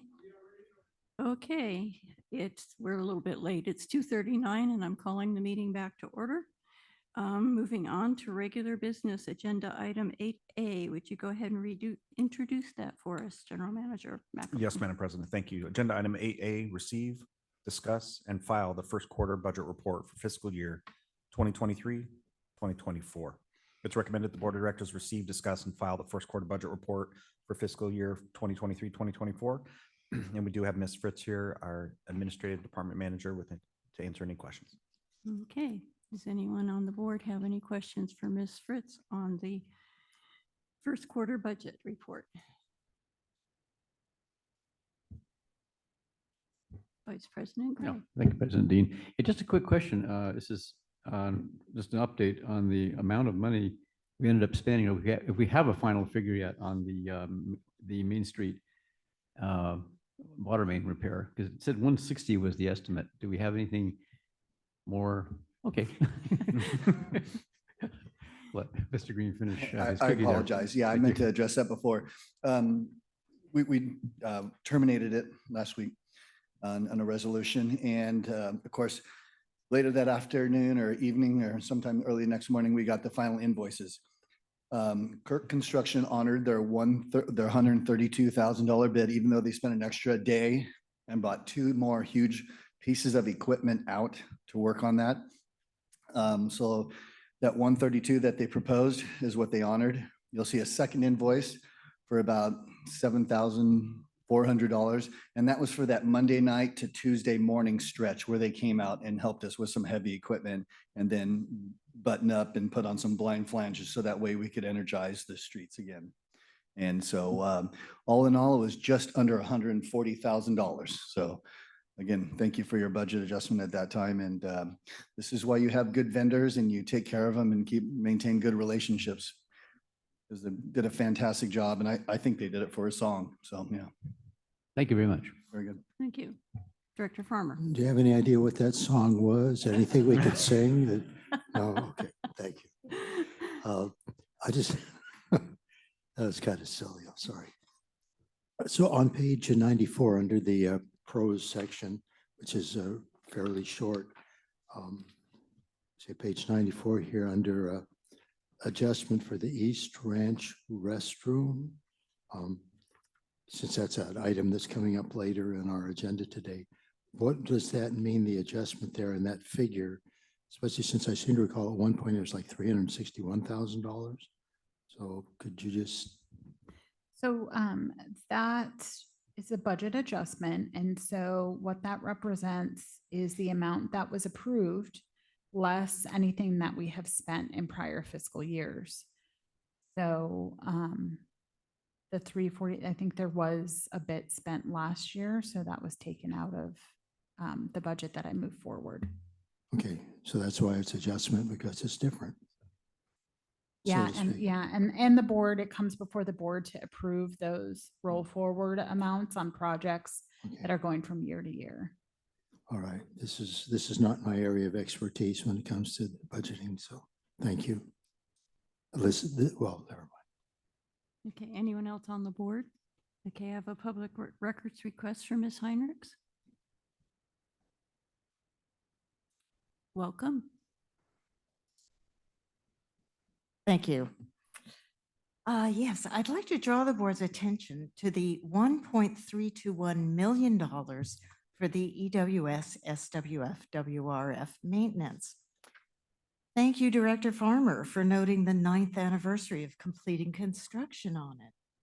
General Manager McElwain notes in his report that more studies are planned. Are those costs included in the $1.321 million, or are they additional? But those are without timelines or ending dates to continue to churn the coastal development permit application, which remains incomplete for this project for a few more years. What benefits could Cambria have if we didn't have to spend $1 million on this inoperative plant? I ask the board to consider mothballing this project and stop throwing good money after bad. Thank you. Thank you. Do we have anyone on Zoom? No. Okay, no written public comment? No. No. Are there any more questions on this budget report, or is someone ready to make a motion? Director Farmer. Is it okay if I briefly respond to Ms. Heinrich's comment? Briefly. Okay, because she was talking about throwing, good money after bad. I guess that depends on one's perspective. So I just want to mention that we still have another 11 years to go until August of 2034 at just $660,000 for the loan. So we ultimately will actually, the loan from the bank, so we will actually own the facility at that time. So that's kind of what's happening. So she was saying mothballing it, but we don't own it, so we can't do that. Okay, thank you, Director Farmer. Okay, do we have a motion to accept? Well, this is receive, discuss, and file. I believe we still have to have a motion and a vote. Director Farmer, were you going to make a motion? Sure, why don't I make a motion to accept the budget as presented? Okay, do I have a second? Second. Okay, Director Farmer, Aye. Vice President Gray, Aye. Director Scott, Aye. Director Thomas, Aye. President Dean. aye. Moving on to 8B, you want to introduce that, Mr. McElhaney? Yes, Madam President, thank you. Agenda item 8B, discussion and consideration of ad hoc committee report for strategic plan workshop process and consider recommendations for facilitator. It is recommended the board of directors discuss and consider such ad hoc committee report for the strategic plan workshop and consider recommendations for a facilitator. And there is no fiscal impact associated with this item. Okay, as you know, Director Thomas and I were appointed to review the process of the strategic plan, both the preparations for and the actual workshop process itself, and to look for a facilitator for this upcoming workshop in March. Contacted quite a few people. I talked to Terry Hsu. I talked to Tony Safford. We were going to talk to Jeff Wilson, but now he's a standing committee member, so that took care of that. We contacted John Nylon, we contacted Lourdes Nylon, and we met with Dick Clark. And out of the ones that were available to help us as a facilitator, we were blown away by the past experience and the knowledge that Dick Clark had in doing strategic planning. He's had many years of experience in doing strategic plans, and he went through and watched the videos of our past strategic planning workshops and pointed out quite a few things that we could improve on, and we were very impressed. And so it is our recommendation that we accept Dick Clark as our facilitator. I'm going to let Director Thomas go through all of these charts that he graciously did, since I'm so computer challenged. So, Director Thomas. Thank you, Madam President. And it really was an honor to work with you on improving the strategic planning process. And we had a number of improvements in mind as we went through this. It's listed in the background. We wanted, well, first, the district does not have a vision. And if you don't know where you're going, any road will get you somewhere. And so we thought it's very worthwhile. So we will establish a vision, our process as recommended. We will establish a vision that we would be working towards. We wanted a much tighter linkage between public input and what the planning group works on. Those of you involved in workshops in the past, that linkage was inadequate, and so we've incorporated a much more robust time frame so that public input will be gathered. An ad hoc committee will compile that input. That input will be reviewed by the department managers and board members in advance in preparation for the workshop. So a much closer linkage between public input and what those who are participating in the planning process do. We also, the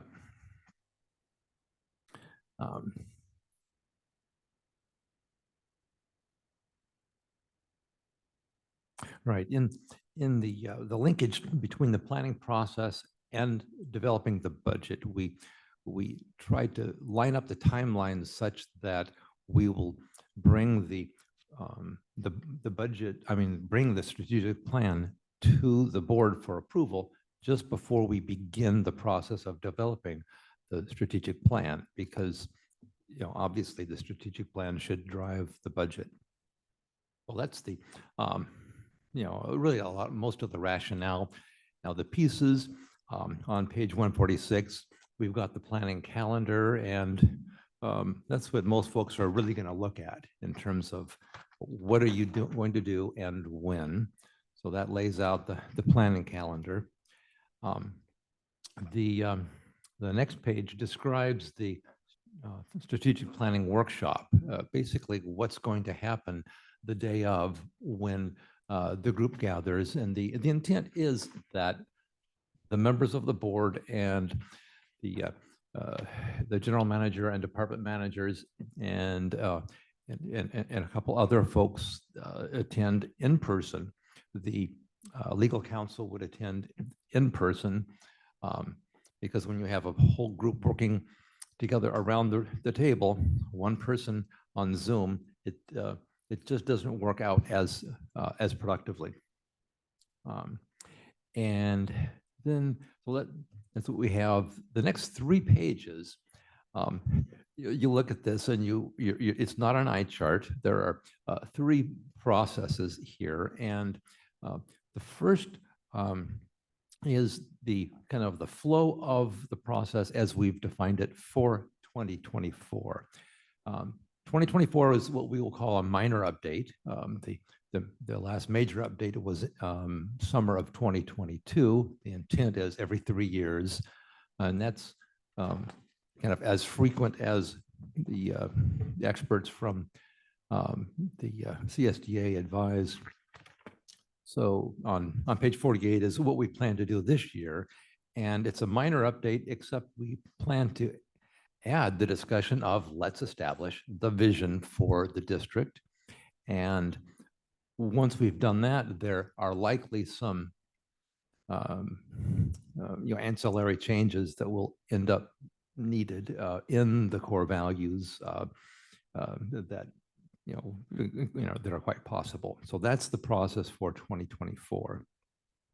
Then what I've shown on the next page is for the major updates, which would occur every 3 years or on other timelines as determined by the board, because you don't know when major things are going to happen on planet Earth that could drive the need for major updates.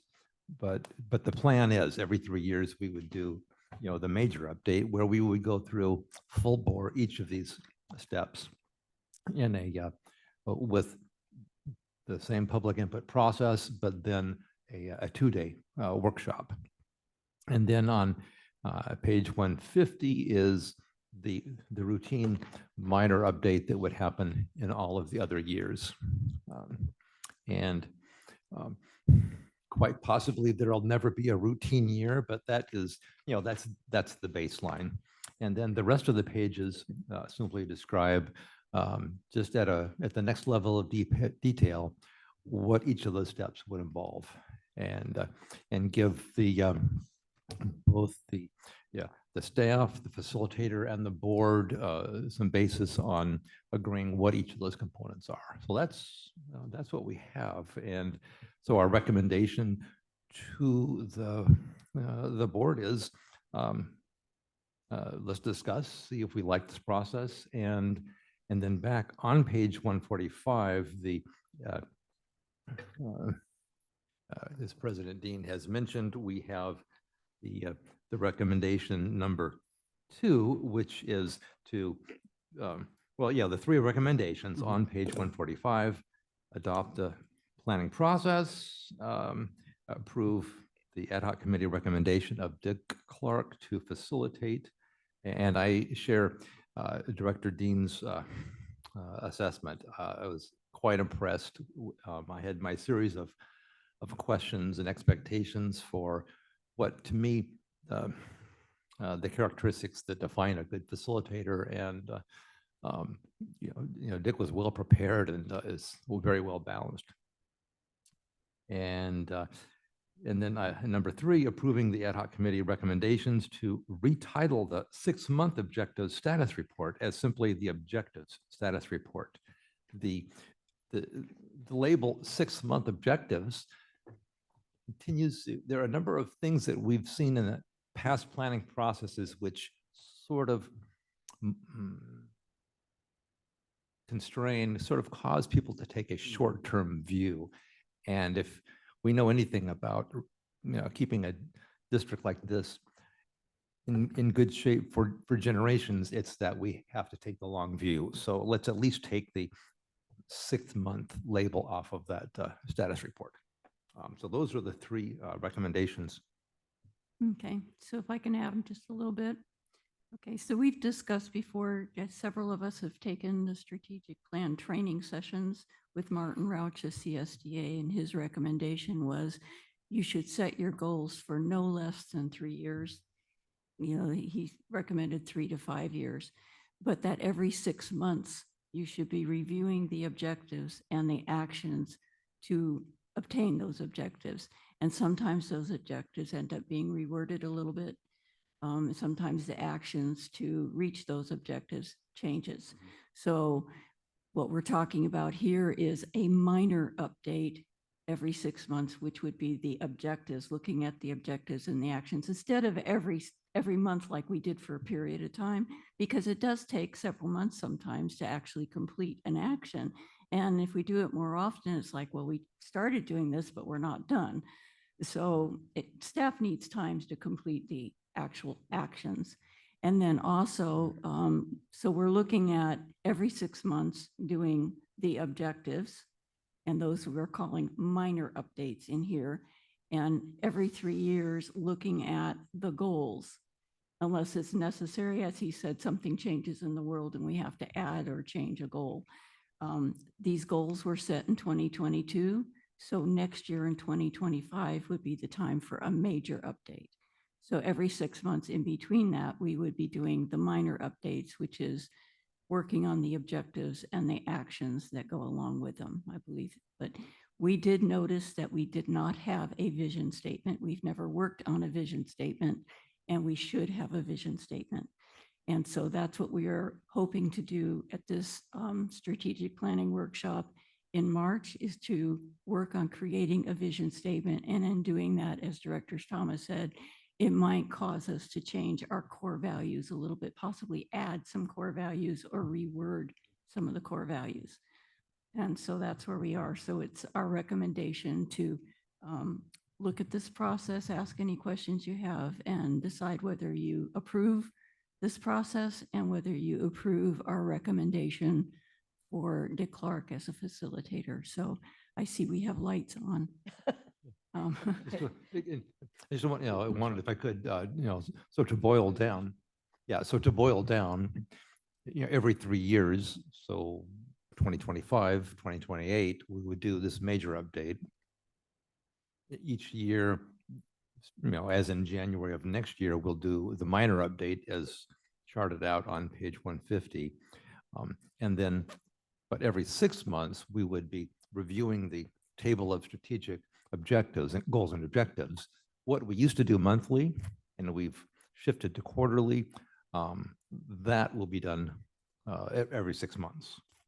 And in the in-between times, if the staff has any updates to the actions that they have completed, that would come in the general manager's report. Okay. I forgot the other thing I was going to say. So Director Scott.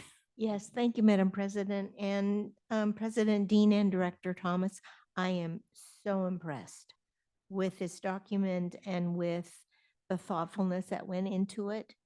And I really believe that this is going to make things so much easier for us to really have direction. for the work that we do. Thank you so much. Thank you. I do have one more question, and that is the March 2024 Strategic Planning Workshop. Is that open to the public? The public is always available to come and watch it. They just cannot participate in the actual workshop. We will have plenty of opportunity for public input prior to that. And also, you know, I'm sure that people coming to the standing committee meetings can let the chair of the standing committee meetings know the things that are important to them. So that could be brought to the workshop as well. So people will watch. People can watch, Okay. they just can't participate. Great, thank you. Because this is something that the board is setting the goals and giving direction to staff on how to achieve. Yeah. I mean, board is setting goals and objectives and giving direction to the staff on how to follow through with the objectives. So I can't tell if you have your light on or not, Director Farmer. Okay. Well, since you asked, I would, I would like to ask about what Director Scott just brought up on page 146. So there's these two-part areas here. First off, at the first board meeting in February 2/8/24, public input session is the primary topic on the agenda. And then under 2/26/24, public input portion of the special board meeting for the strategic planning workshop. So obviously the folks are given two opportunities here to give us feedback. And what are you, I know it's going to sound like a strange way to propose this, but Director Thomas, what are you anticipating? What are you hoping for to take place at these two particular times? And why are they like 3 weeks apart? Good question. Shall I take that? Go ahead. The strategic planning workshop, let's start there. We will, as a legislative body, we set a special agenda for a special meeting for that strategic planning workshop. Any special meeting must have public input within that agenda. So that for that strategic planning workshop, the public input portion on February 26th, the public input portion of the strategic planning workshop is that starting of that meeting, and then the meeting will be adjourned to March 4th. But going back to the meeting on the February 8th, that's what I'll call the robust input, where we listen to all of the public input, and following that, then an ad hoc committee, two of the members of the board, organize all that data, identify the key themes, and provide that as input to the workshop participants. So, each of those of us who are going to participate see all of that input and can really reflect on what the public is saying prior to providing to our confidential administrative assistant our input. So we allow the public's input to shape our thinking. That's, in my view, the primary public input session. Okay, so let me make it sound less complicated. Okay, so we'll have a meeting to get public input that we will take into consideration when we give our input. In the past, we've done a SWOT analysis, strengths, weaknesses, opportunities, and threats that the participants of the workshop do. What we're proposing that in addition to having a public meeting to get input from the public, that we also post on the website possibly a form that the public can fill out for the same purpose, so that if they can't come to the meeting, they also can fill out a SWOT analysis, tell us what our strengths were, tell us what our weaknesses were, what they see as internal and external opportunities and threats. So they can fill out the same form that we, the participants, all do prior to the workshop. As far as the public comment on February 26th.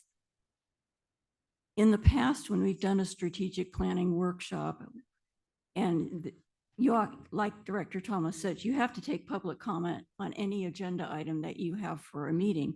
In the past, that has been the day before the workshop or a couple of days before the workshop, and it doesn't give the participants enough time to really absorb what it is the public is telling us, just to hear the information the day before. This gives us some time to review the public's input that they give at that meeting and use it in our workshop. So we would be calling the meeting for the strategic planning workshop on the 26th, holding public comment, and then adjourning to the workshop itself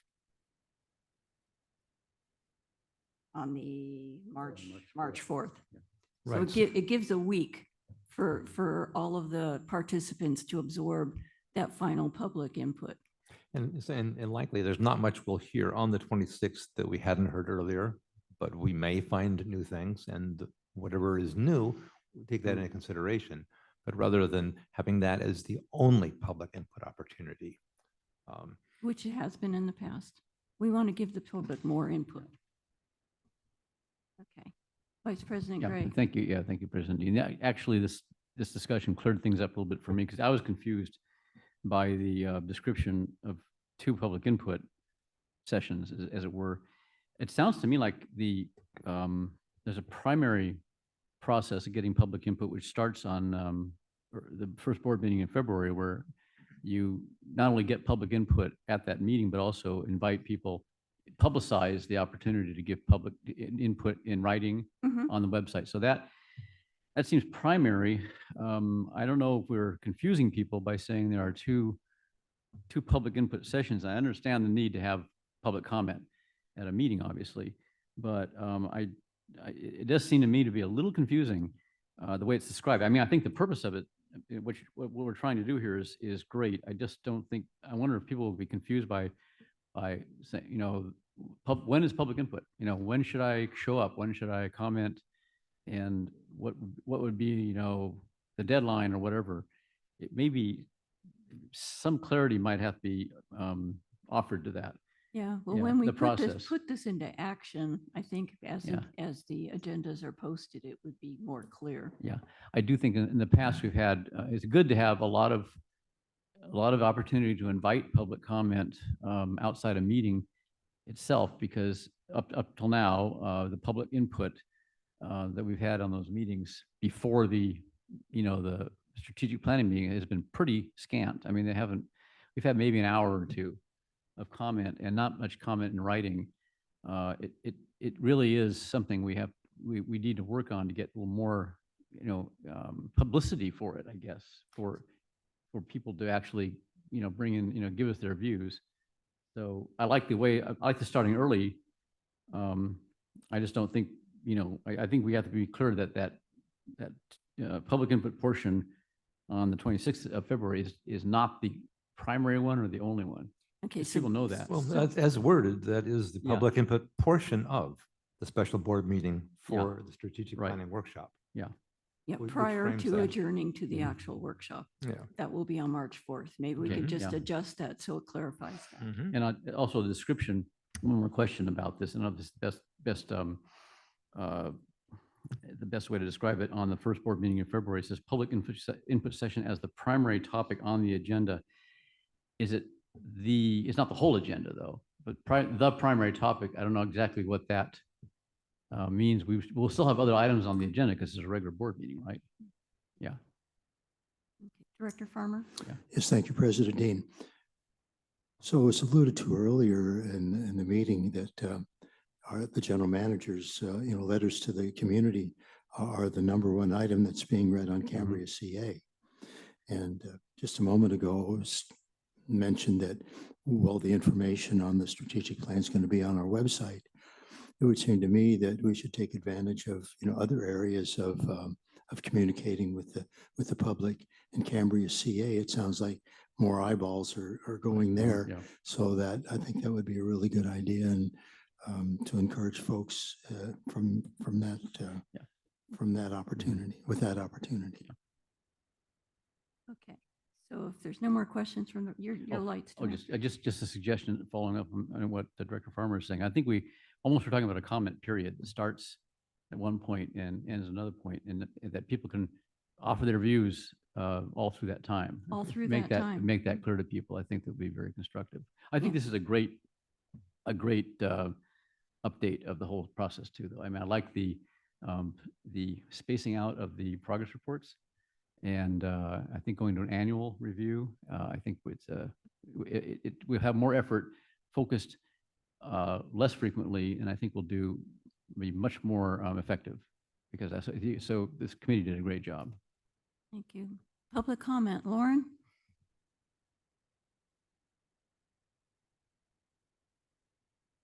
Yeah, I like that name, but mine is Laurel. Laura, sorry. Yeah, Laurel Stewart. I was and, close. I appreciate this opportunity for public input.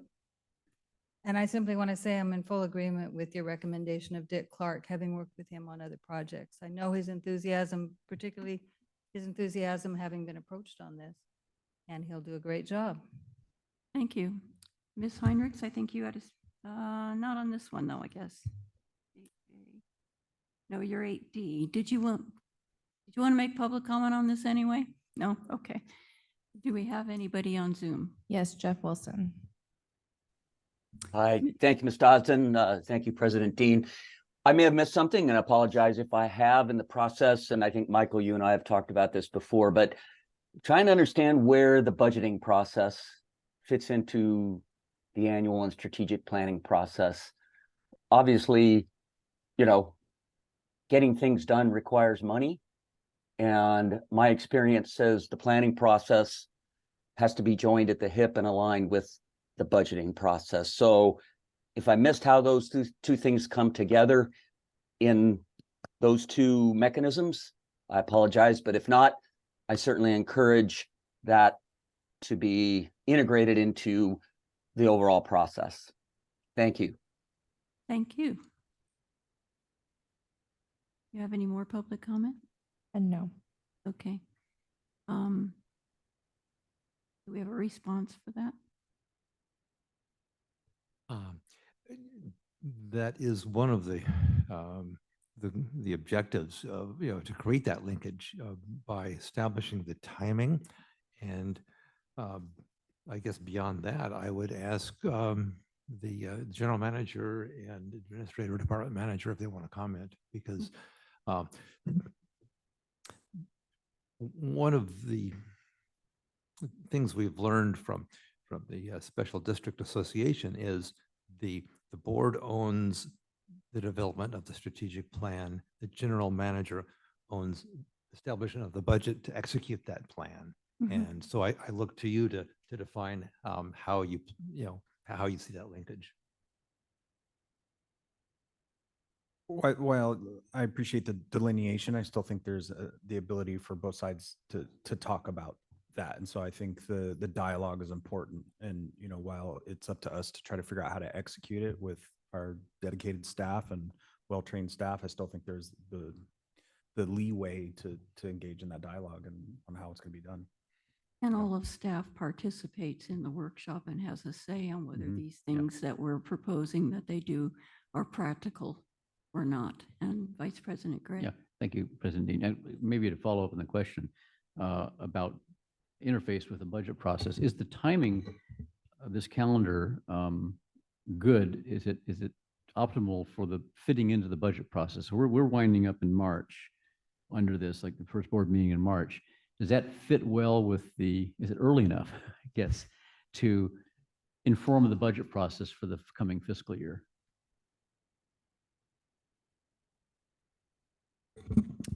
I believe the budget process will have already started in some ways, but I do think it's early enough to inform the budget process. We won't be complete. And I see the strategic plan as guiding, with the principles and our vision and guiding how we prepare the budgets. And so I don't necessarily think it needs to go hand in hand, as they are two very separate things, but it just helps us as a management team, when we're preparing the budgets and we're bringing projects forward to the, R&I committee for decisions, it can help guide and help us decide, where you all want to see the district go. So, and strategic plans usually last for a number of years. So I don't know if I'd want to restrict the timing on a strategic planning endeavor as far as just to completely align with the budget, because I do think once, it's more important to get it right and have it truly reflect the values of the district, because we can use it for numerous years. It's not, or typically is not a 1-year document. Thank you. Director Scott? Yes, thank you, Madam President. I just want to make sure that our general manager talks with our staff and encourages them to be very active in this process, because that's what's going to be really important. And from my experience, the last time we had a meeting, there wasn't a lot of input from the staff, and I think it's really important. Yeah, thank you, Director Scott. 100%. Our staff is going to guide, a lot of those discussions, and I wouldn't dare to speak on their behalf. There's such institutional knowledge within each one of these staff members that I tap into as a general manager, but can't replace them. And I think you've seen some of that today. So the 100% they'll be involved. I think knowing what our staff consists of now, we will have real involvement in this strategic planning. Director Thomas, your light's on. Yeah, thank you, Madam President. In further thoughts on Mr. Wilson's comments, each department, and this isn't well thought out, so it may be a tad of a ramble, but each department has year after year ongoing responsibilities which tend to be trend from year to year, and the things that are most driven by the strategic planning process are the changes that will be happening over the next year, over the next 10 years. So a great deal of what goes into the budget is framed by what has to continue to deliver services to the community. And at the same time, then each department is dovetailing into that activities and efforts that will be needed to a generation from now replace that system to end up with where we need to be. So that's one of the connections. And also the fact that we start in February engaging the public.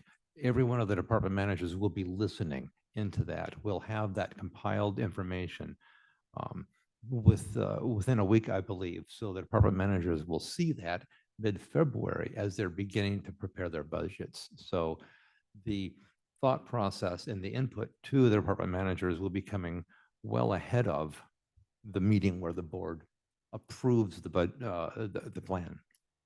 I think this will create linkage in a number of ways. Okay, if there's no more discussion, is anyone ready to make a motion? Vice President Gray. Yeah, thank you, President Dean. I move that the board adopts the ad hoc committee report for strategic plan workshop process, and that, I don't know if this is, we have to take two separate motions. I think we can do it in one. Okay, and that we approve the appointment of Dick Clark as a facilitator for the 2024 strategic planning process. Okay, do we have a second? Second. Okay. Dotson, will you roll call? Vice President Gray. Aye. Director Scott. Aye. Director Thomas. Aye. Director Farmer. Aye. President Dean. Aye, and thank you. Okay, moving on to regular business 8C. Would you like to introduce that, General Manager McElhaney? Yes, Madam President, thank you. Agenda item 8C, discussion and consideration to provide electronic payment services and a utility access portal through Tyler Technologies. It's recommended the Board of Directors discuss and consider providing the electronic payment service and utility access portal through Tyler. Our current service provider, which is ACI Payments, charges customers a convenience fee for processing each one of these transactions at approximately a $4.95 per transaction. The maximum transaction amount is around $400 with unlimited transaction capabilities. Right now, we're looking to transition into a more user-friendly system, and I have Ms. Fritz and Mrs. Dotson who have been working on this closely that can do a better job of explaining, but we want to go to a flat rate fee of 3.7% that would go to the customer, and there's no maximum transaction amount. We're essentially hoping to modernize a little bit of our payment services. With this process, we might be able to become a little more efficient in our billing department. Currently, we spend a lot of staff time dealing with paper checks, sorting, scanning, and it's a lot of staff time. And so we'd like to bring, kind of update our systems a bit to promote some electronic payments, less carbon footprint, driving back and forth to the district, mail couriers, big picture. So, and we're open to any questions.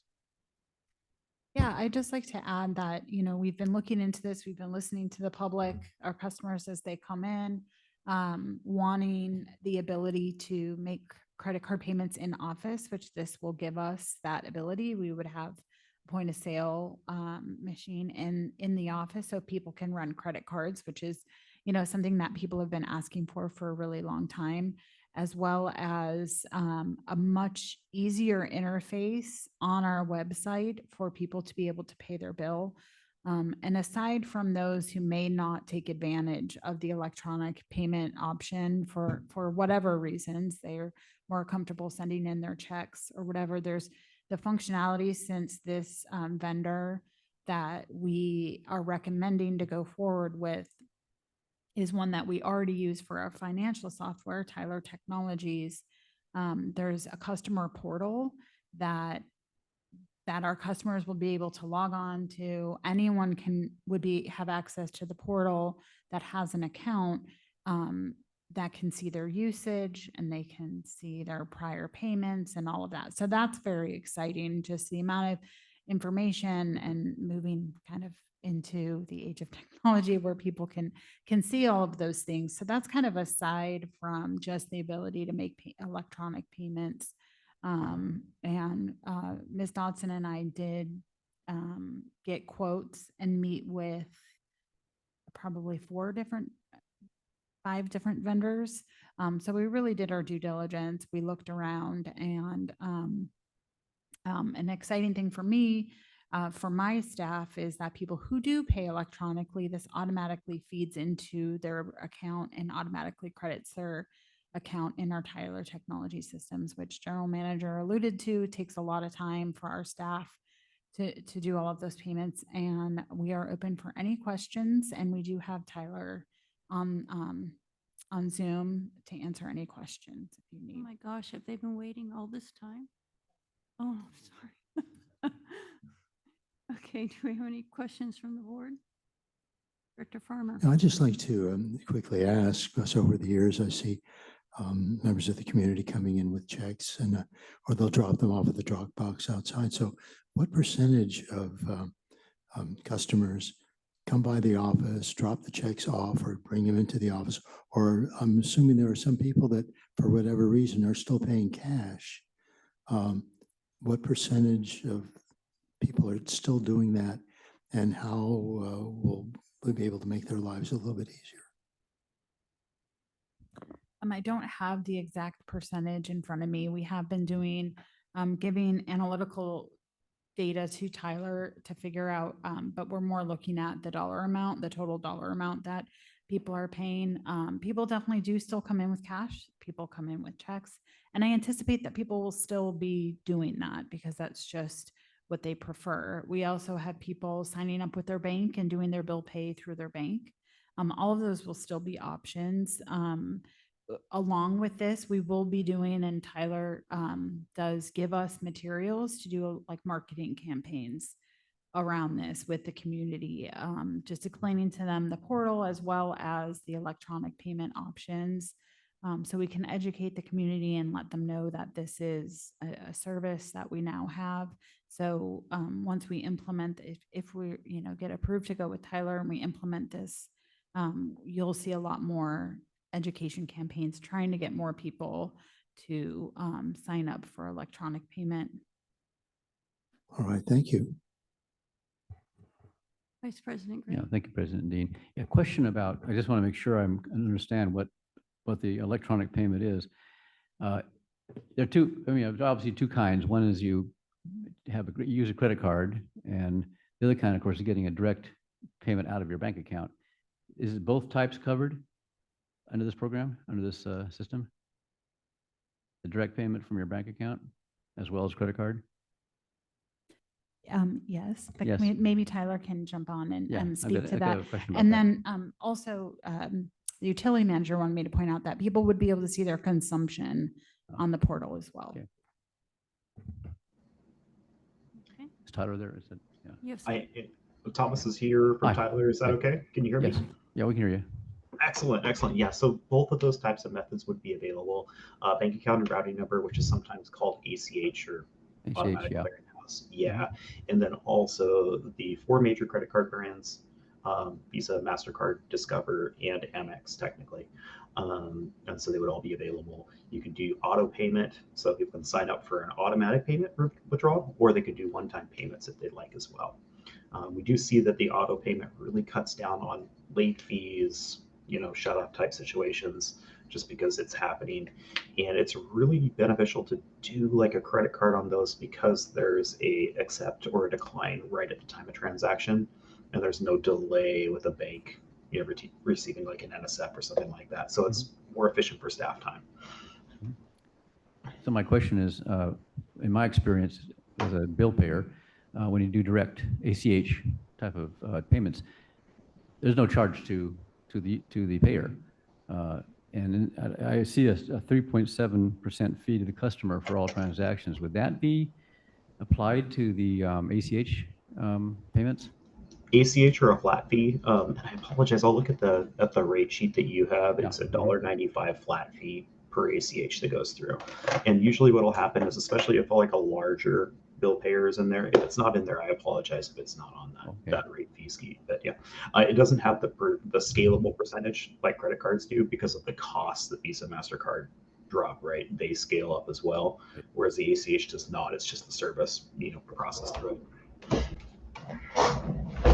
And I would like to point out that with that fee, the 3.7% that we're quoting, we had many conversations with Tyler. There's different payment structures.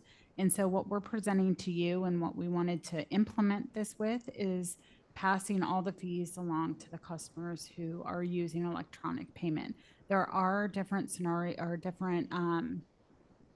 payment options where the district could take on some of those fees, and it encourages customers to sign up for that. We are not bringing forward that option to you all today, but that's not to say if we really wanted to try and encourage customer use of this technology and get the payments electronic, that's something we could look forward to the future. And then can I add? Yeah. We still can have customers who do bill pay through their own personal bank. And when they do the bill pay, it's the bank that ends up sending the check out. Right. So that would So I still didn't know. cost them nothing. We would still have to do the manual processing of the check that gets mailed to us from their bill pay side. That would cost them nothing. Yeah. If they do it through the portal with the ACH, that's when you'll start to see the $1.99. Yeah, fee. they would get that flat rate, and we process that. When they use their credit card, that's the 3.7%.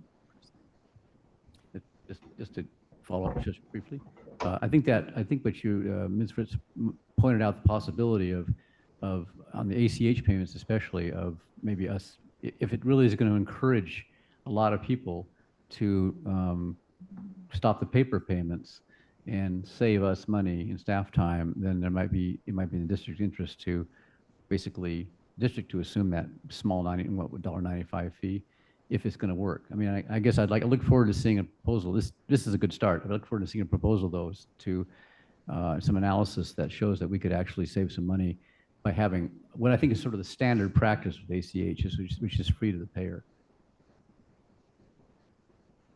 Director Scott? Yes, thank you, Madam President. Yeah, I don't want to pay $1.99 flat rate. I don't want to, my bill, I already pay, and it's an ACH, and it doesn't cost me anything. Right?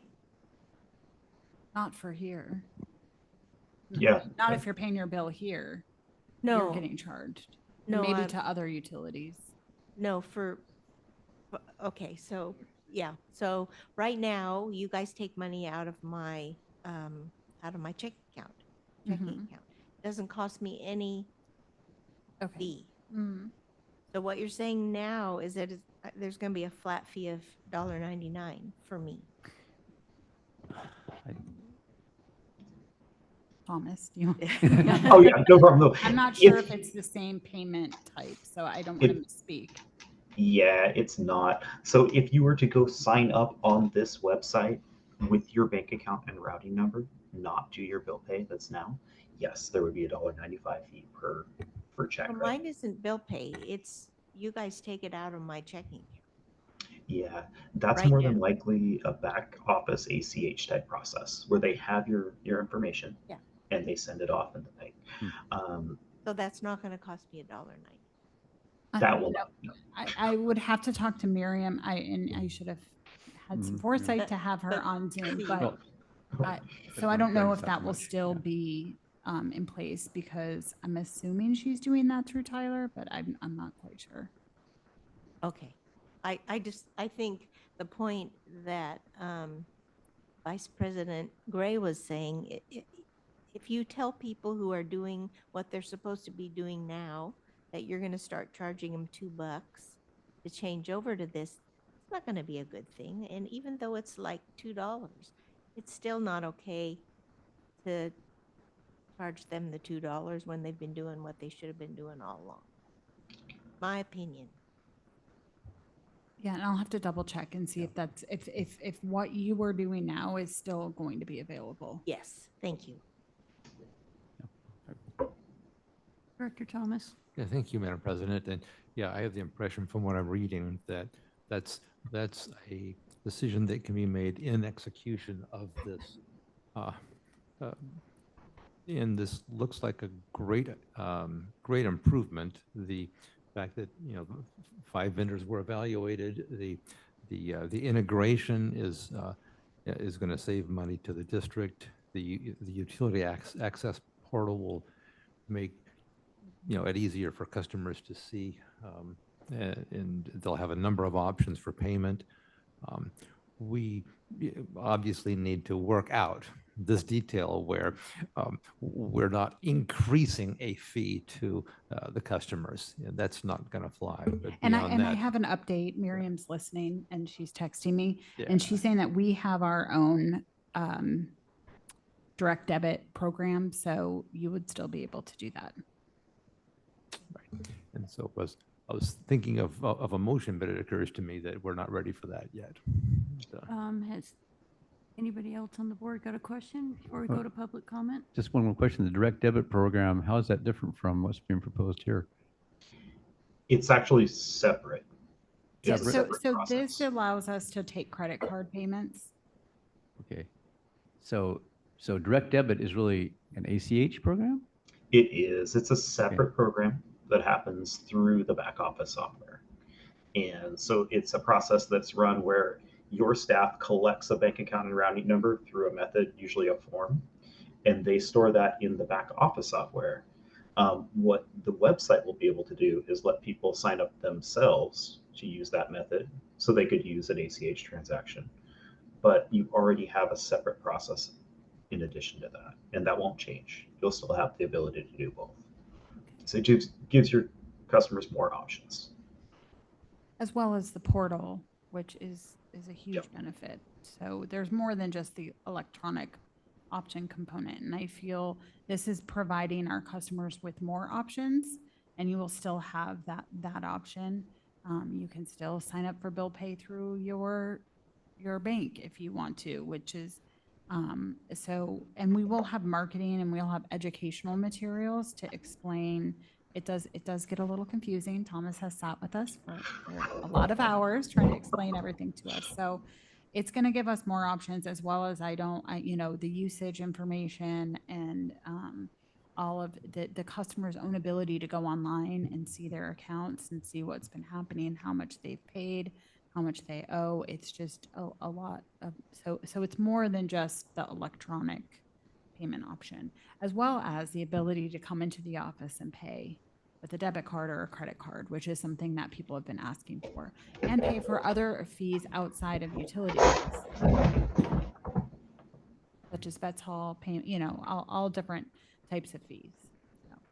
Okay, so if you are doing the part where we came in the office and filled out the form with our bank account number and all of that, there won't be a fee.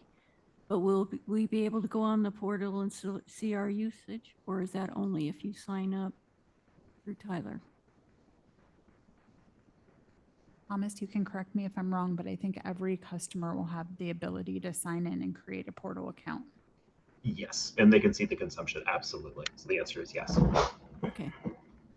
Yeah, so just to clarify, Madam President, we're just trying to add another mechanism in which to capture payments, which traditionally we haven't been able to accept credit cards. The backdoor system that we have in place for paying auto drafting will stay in place. It just allows for us to collect credit cards, and there'll be some fees absorbed by the customer to do that. But with the added feature that if you wanted to set up the ACH online, there will be a fee for that, but then they can cancel that, come back into the office, fill out the routing information, and we can process that as well. And then the main advantage, again, is also to see real live usage stats and instant crediting to the billing system. So when we talk about bills getting sent in through ACH or paper checks and processing, it takes a while for their bill to update. Your bill will update almost instantly. And correct me if I'm wrong, Thomas, but that'll happen instantly. So you get to see usage and your bill will update automatically. And then again, staff time. There are other options that the district could absorb more cost, but we didn't choose that option. But if the board like to hear more options at a later date, we can come back with all the options that Tyler does offer as far as that goes. And then there's a portion of it where the district would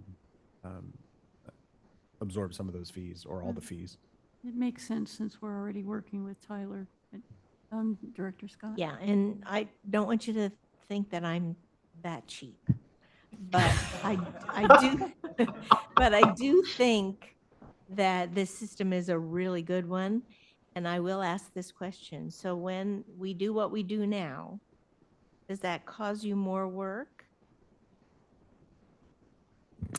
I'll wait for Miriam's text on that. I think there is a reconciliation process that she has to go through to getting files from the bank.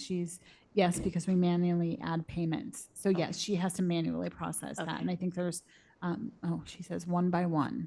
Okay. Okay. So it is more. And Thomas has all the information on why and the research that Tyler has done, because they are a premier software for a lot of different cities and community service districts on the benefits of absorbing costs for the customers and what they see. And there are some discounts that we receive from the credit card companies, being a utility, to decrease those costs if the district absorbs them all. So he has all of that information, us three, and Director Scott, you're not alone. Ms. Dotson said she would not pay the $1.95 either. I use the Tyler system through Templeton, and I pay the $1.95. So we sat and we talked about it at length, and I know that we're always trying to control costs as best as we can.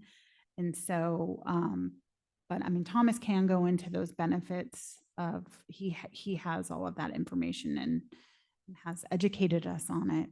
We just decided to come forward with this, and with the option of passing the costs on to the customers who are using the service. And I'll follow it up, Director Scott, with staff time.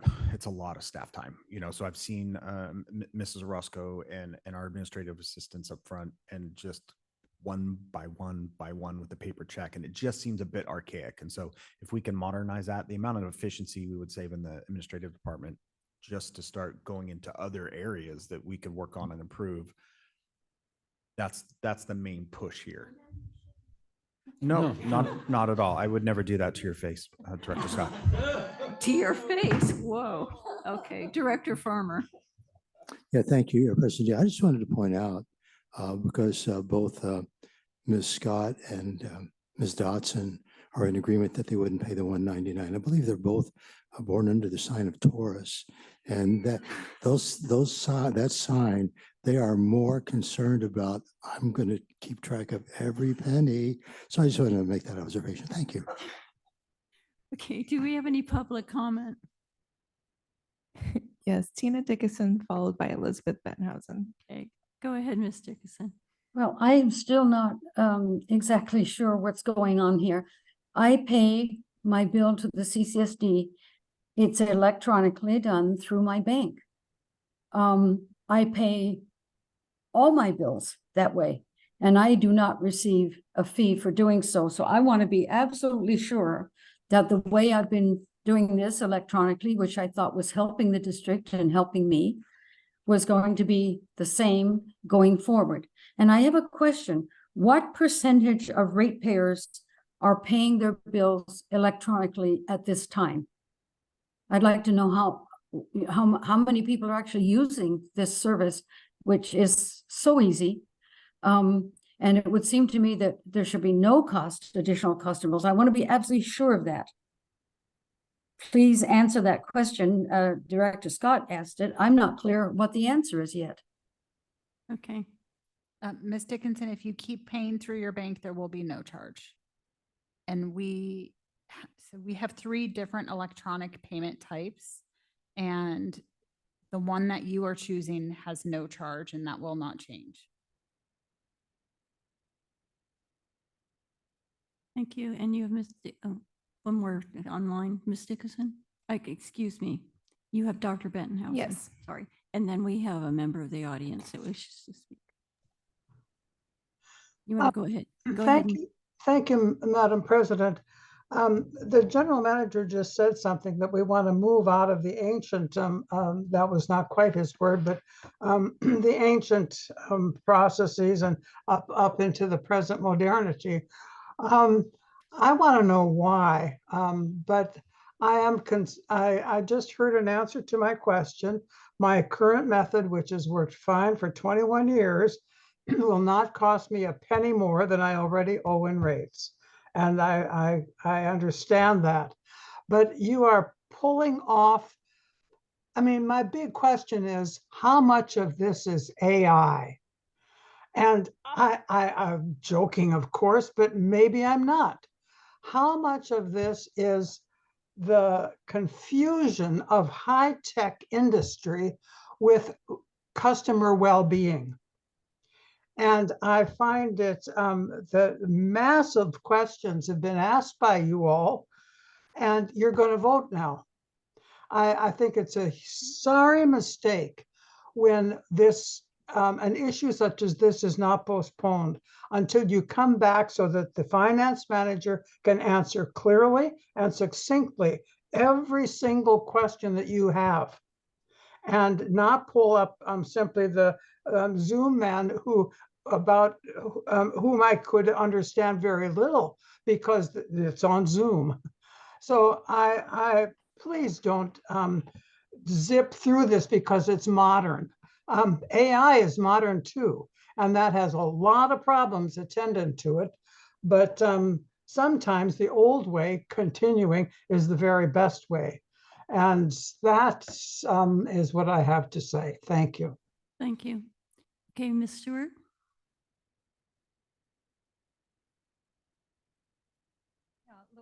Laurel Stewart. All right. So what percentage of people pay in cash? Any idea? I don't have that number. Seems to me there are a large number of people in town who do, in my experience, going into the office and seeing others. I mean, statistically, I do not think it's a large percentage, but Okay. to our, close to 5,000 accounts. Yeah, right. It's probably a very small percentage of Right, I'm total aware of accounts. the number of Yeah, people that do. but we Okay. do have people who do come in. There was a brief mention made of the district perhaps absorbing some of the fees. Would say absolutely not, because then, I mean, what equipment do you need? Any investment that the CCASD would make should not be passed on to those who pay in, antiquated methods, by antiquated methods. Yeah, and we are not proposing that to the board today. Right. And I'm not assuming that you're going to vote today. Didn't sound like you guys were just planning to go ahead and vote today. Anybody else? Okay. Do we want to make a motion or? Well, I just a little short discussion. I do think, given the limited nature of this is we're basically talking about adding a new way to pay with credit cards, right? Everything else remains the same, pretty much. And increased access to people's information. I don't see any reason not to go ahead, because we know that much. And there's things that might need to be done down the road with, say, the ACH fees and so forth. But for now, I think this is, I don't see any reason not to approve this. I make a motion accordingly. Get the wording here. Yeah, to board approve providing electronic payment services and utility access portal through Tyler Technologies. We have a second? No? Okay, so are you wanting to bring this back? Director Thomas? Yeah, thank you, Madam President. And my decision not to second is only because there are, it sounds to me a sufficient number of questions to be answered, and the barn is not on fire.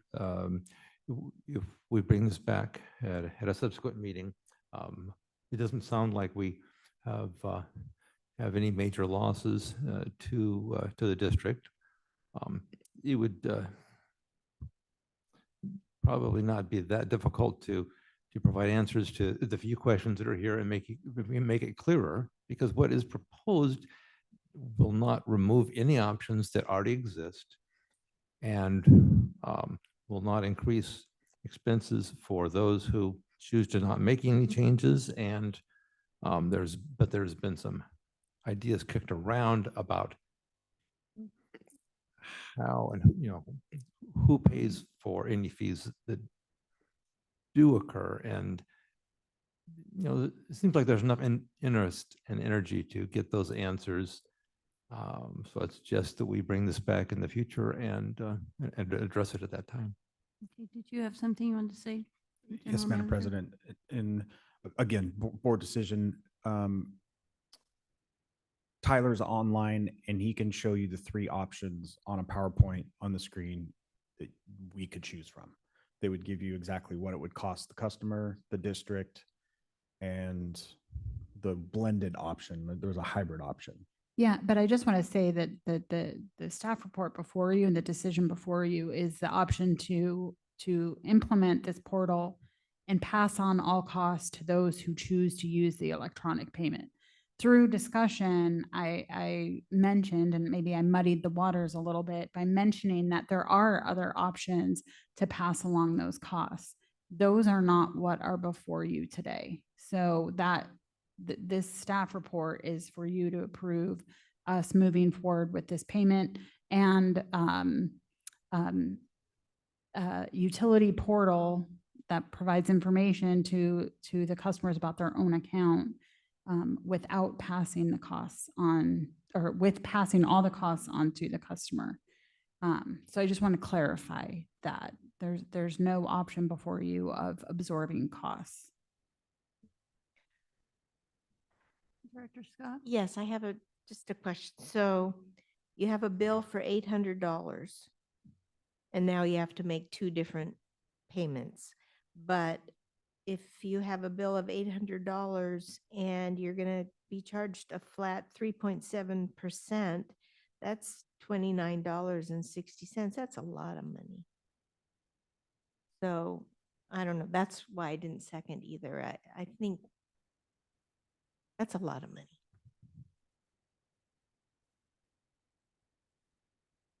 Okay, anybody else? Okay, so I don't see anybody willing to, are you willing to make a motion and see if you get a second, or do we just want, or do we want to? I don't know, you can't submit the same motion, can you? Because I still think yeah. Yeah, and I would just like to say with all of the 5 other companies that we've researched, the percentage is the same. So I think that's a choice of then not offering this option to the community, then that would be the other option, because there's not like a cheaper option. And it's fully voluntary to use it, right? So if someone is choosing the convenience to pay, that's their option. So I just want to put that out there too. This wasn't like a high-end option. It is, pretty standard to be charged, a percentage of using your credit card or your debit card. And again, like we've said, every other option is still on the table for community members to pay their bill the way that they have been. Okay, Ms. Dodson? Yeah, I just wanted to say, I've worked in the office for almost 8 years now. And one of the biggest complaints that we receive when they come in is, can we pay with our credit card? And we constantly say, no, you have to call ACI payments and go through that process. We've never been able to accept a credit card payment. And so we wanted to research all of our options and get a terminal put in the office so we can accept payments just right then and there, along with accepting payments for will serves, intent to serve, whatever it is, we want to be able to accept payments. And we also want to take advantage of having the Tyler Technologies portal for our customers. So that's the only thing Denise and I were researching. And if we don't want to go that route. So basically, people can pay however they're paying now, or they can choose to use this technology. Is that what you're saying? Yeah, we want to be able to give them access to paying with a credit card in the office, on our website, pay by phone, via text. That's all we wanted to do. But they can still come in the office and pay with a check or pay with Correct. cash, but they also now have the option of paying. So this isn't something people have to do. No. Okay. People do not need to pay by credit card if they do not want to pay by credit card. And they can still continue paying the way they are now without a fee. Yes. Okay. Could, with the chair's indulgence, kind of resubmit my motion? Because I'm saying this is an add-on. This is not anything taken away from anybody. This is an add-on convenience that people want, and it helps staff. Staff clearly would benefit from it. And other things can happen later on to cover costs and stuff like that. But this is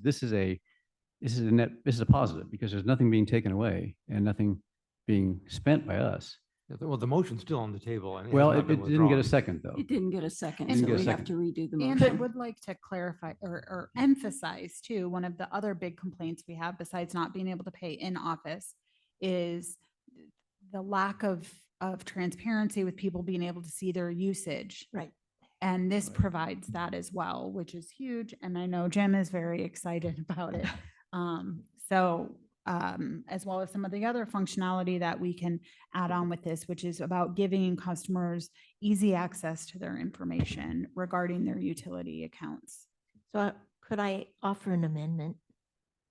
Or Well, he hasn't. Have you resubmitted your motion? Did I miss that? I haven't resubmitted it yet because I was asking your permission. If it's not been withdrawn, I Oh, haven't. that's true. There's no It wasn't second. There's no with- second though. Okay, go ahead. Yes, I would like to offer the amendment and that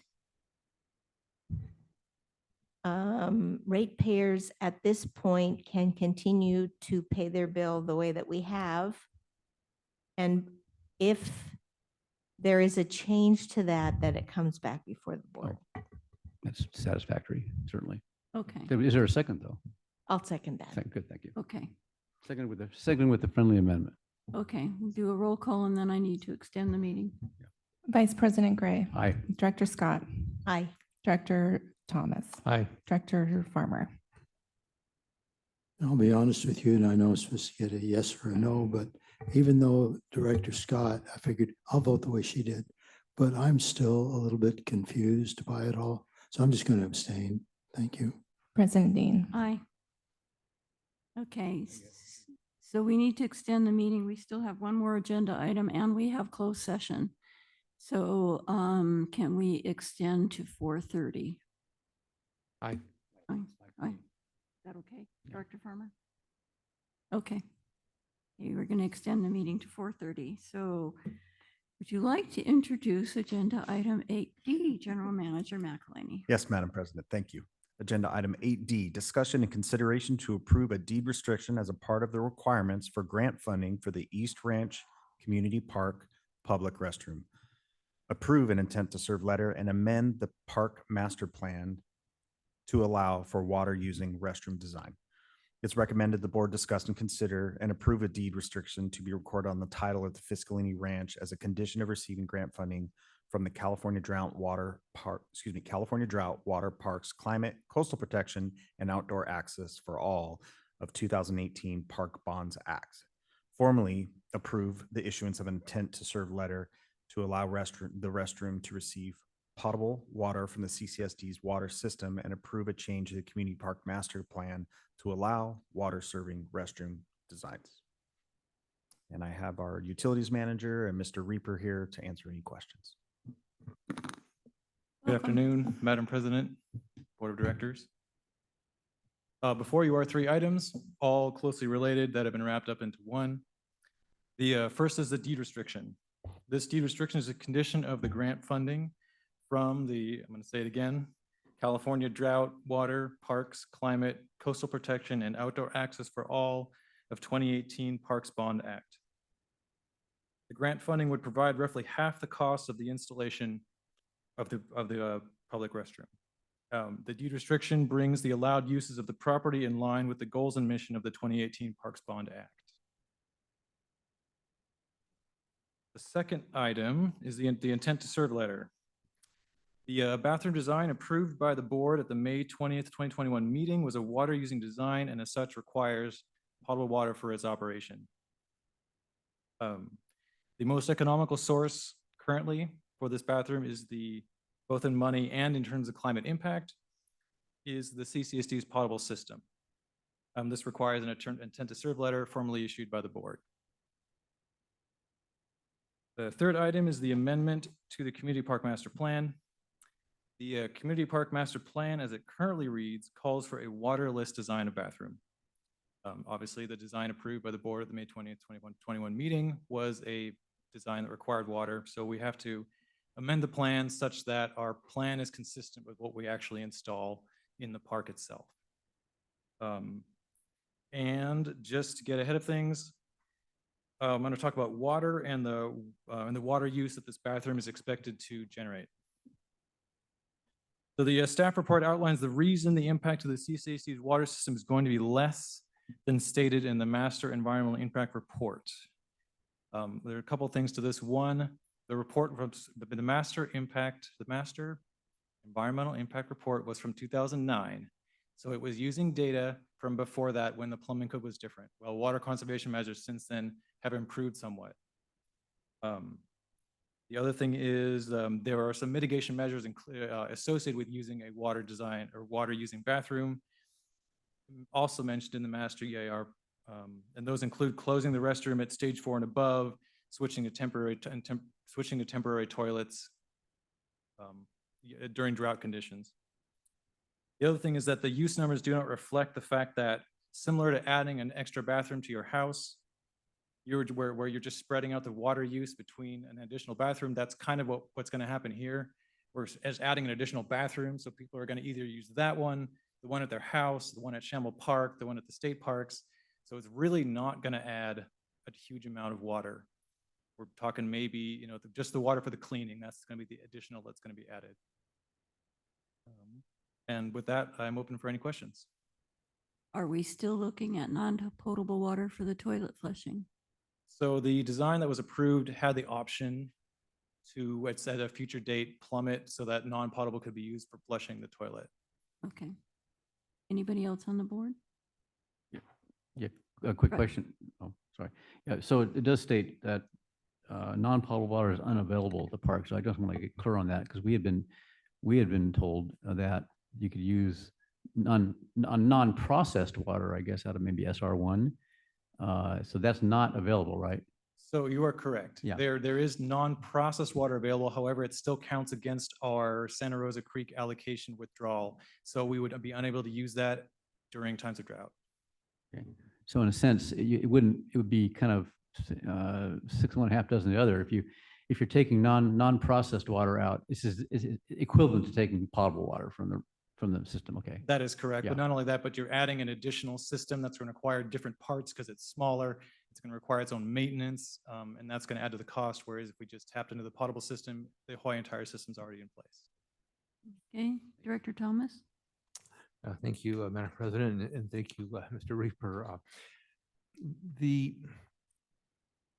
I hadn't heard about this grant. I'd missed out. So I went to the grant website. I didn't see it there on the CSD website. I scratched my head.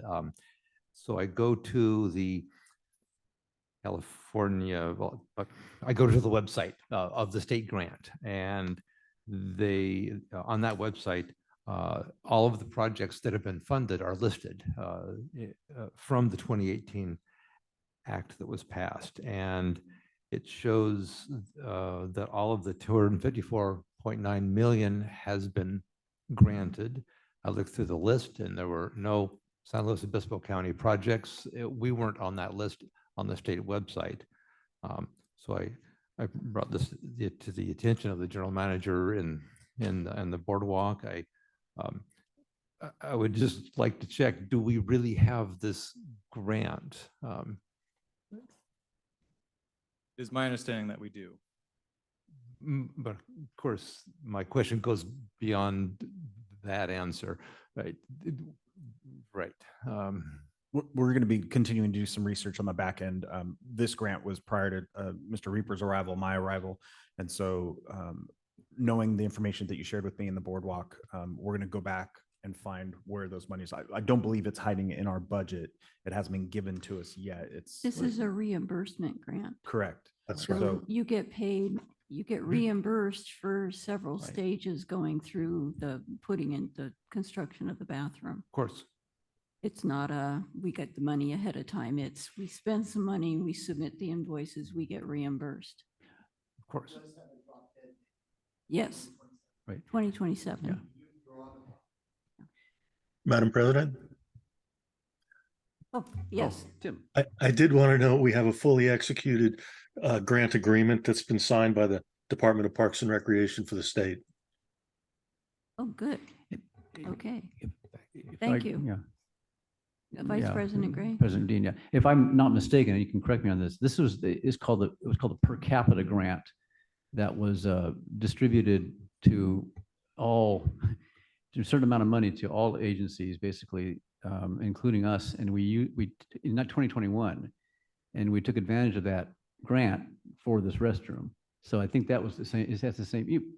President Dean will remember that too. Yes, Yeah, it's the yes. same thing. So we do have that available to us. Okay, perhaps Mr. Carmel could provide us with a copy of that signed grant agreement? Actually, we had the wrong Exhibit B to the deed restriction. So it was posted today by Haley. So you should have it. Haley, do you have copies there? Yes, they all have copies in front of them. So you should have a copy in front of you. It's Right. dated April 22nd, 2022. And it was executed by former GM Weigold and Ms. Fazeli from the state. Right. That's what we received at the 11th hour. Okay. Okay, that's in the amended packet that we got when we got to the meeting. Okay, Right. got it. Thank you. Yes, Okay, Madam President, that's page 220 of the amended packet. Okay, good. Director Farmer? Yeah. Hold on. Oh, did you want to say something further? Oh, I'm sorry. Did I interrupt you? All right. So I'd like to ask a question here on page 165, the first paragraph. And I really want to focus on the last sentence, but I'm going to read the one prior to it. So it says here, Because Cambria's water use has decreased by roughly 150 acre feet annually since the drought of 2013, 2015, and has remained lower, staff has determined there's enough additional water to serve this public use restroom. Then it goes on to say, further water savings are realized by shifting restroom usage from other public and private restrooms currently being served by the district water system to the new restroom. Now, I'm a little bit confused by that last sentence. It's almost as if the two public restrooms that we have, one in the East Village and one in the West Village, are going to be closed. What page are you on? Page 165, I'm reading the last sentence. Are in you the on first. are you on the amended? He's in the staff report. Oh, staff report. Oh, okay, I got it. Thank you. The second page of the staff report. Sorry, go ahead. And may I just comment, because after reading that, I thought through that, and I think what they're saying is, I mean, a number of times driving through town, I'll park there either by Moonstone Winery to use the restroom there, or I'll park behind the the professional medical center and use that restroom. Well, but now we have a third choice, and I'm only going to go in one of them at a time. So I think what that says is, rather than to go over here, one's going to go over there. That's Now, that the other half of that, I'm not trying to be funny, but rather than go off in the woods, people will use the bona fide restroom. So that increases water consumption slightly and decreases. Is that the fourth option? But I think that's what that one means. And Director Farmer, were you done or? I'm sorry, you were interrupted. Well, maybe I'm just like totally misreading what it says here. But what it says is further water savings are realized by shifting restroom usage from the other public and private restrooms currently being served by the district's water system to the new restroom. Now, to me, that sounds like we're closing down the other ones and having people use this one. Now, if nobody else is seeing it that way but me, then obviously I'm misreading this sentence. I think what Director Thomas was trying to say is you're only going to potty in one place at a time. Well, that was the way that sentence was intended. That's the way the sentence was intended. Exactly how Director Dean stated it. Well, okay, if that's what was intended, then so be it. In other words, He can relate to that because he's got a 1-year-old he's probably President training. President, this is not going to attract more. See, we're assuming basically the same number of people in town at any given day, say. Now, they will always have to do, go to the bathroom as they would, same rate, whatever. This isn't going to draw more people into town to use the bathroom, basically. So it's not going to increase overall use of bathrooms in Cambria. I think that's the idea I think you're conveying. Thank you. Okay. So we have a public comment slip from Ms. Heinrichs.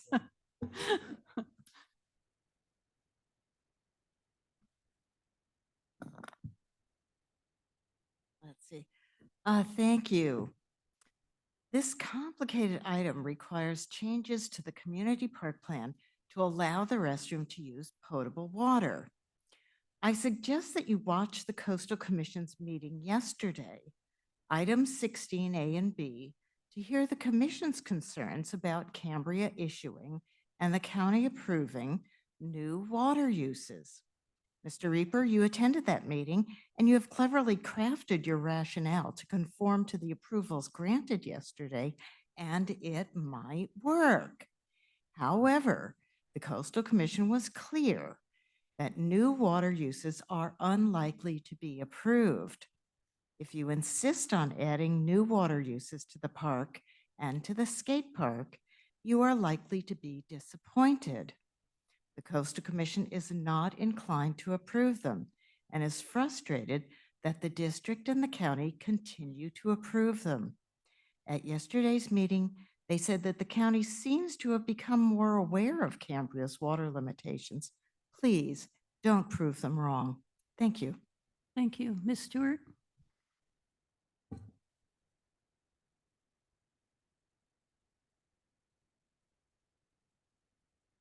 Laurel Stewart, one of the problems, of course, is that county planning requires it. Mhm. And it's the same thing with the schoolhouse. I am concerned, though, schoolhouse hasn't been mentioned and the infrastructure hasn't been installed yet because the funds are being raised to pay CCSDs, put the sewer in, put the water lines in, what have you. Will the schoolhouse be affected by the allotment of water to the dog park? Good There's question. always already a built restroom and just waiting to raise the funds to run. Will we be affected? Don't want to be. Okay. Mr. Green, do you have any answer for her? She wanted to know that the schoolhouse, the old schoolhouse on the historical schoolhouse has the bathroom already built, but they're raising the funds to get connected to the CCSD water and sewer. Wants to know if us allowing water use at this restroom at the East Ranch is going to affect their ability to have their restroom hooked up for the historical schoolhouse. No, absolutely not. Yes. And it's my understanding that they've already had that approved as well, the schoolhouse restroom.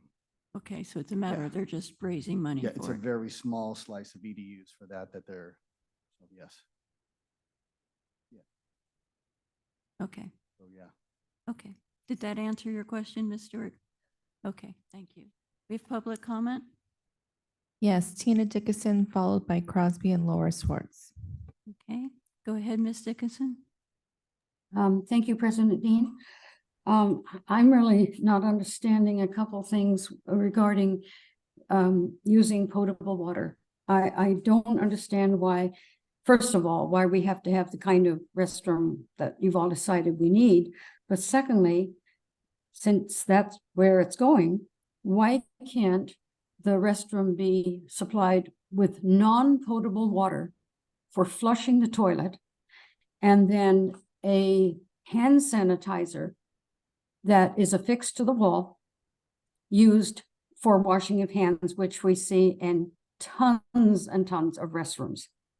I'm just not understanding why we would need to approve a deed restriction on the ranch, on the FFRP, simply for people to wash their hands when there's another way to do it, and which is being used in multiple places. And then when we talk about non-potable water, I recall during the 2012 to 16 drought that up at the rodeo grounds, there were pumps there made available for people to pick up as much non-potable water as they wanted. So it seems there's already plumbed piping for non-potable water right there at the rodeo grounds. I would like that question answered, because I remember people with the pictures of people coming from out of town filling up their great big tanks with non-potable water right there. So that's my suggestion: non-potable for the flushing and hand sanitizers affixed to the wall for hand washing. Thank you. Thank you. Wasn't that non-potable water at the rodeo grounds trucked in? That was SR1, and that goes against, so it goes against, okay, so that goes against our potable water diversion license amount. Okay, whether it's treated or not. Yes, Right, whether it's okay. treated or not. Yeah, it counts Okay. against our allocation. Okay, that's what I thought. Right. You have another public comment? Yes, Crosby and Laura Swartz, followed by Elizabeth Benthausen. Okay. Good ahead. afternoon, President Dean and members of the board. I'd like to follow up on the statement in the staff report saying the staff has determined that there is enough additional water to serve this public use restroom. As Ms. Heinrichs pointed out, the Coastal Commission is very suspicious of adding new connections that add new water use. And I think it's important that the staff have an actual analysis of water usage, and they're not just based on annual averages, but on the actual monthly usage during droughts, because in the 2014 drought, even with reduced water usage, we were lowering the amount of water available in the aquifer substantially and had to go to mandatory conservation and so forth. So the district needs to show that they really can approve additional water uses. Otherwise, I don't think this proposal is going to make it through the permitting agencies. That's my comment. Thank you. Thank you. Elizabeth, Did you want to? Can I respond? Sure. Okay. So first of all, we've done an internal kind of calculation based on a 1.28 gallons per flush, based on the bathroom across from Moonstone. And we have those numbers that we can provide.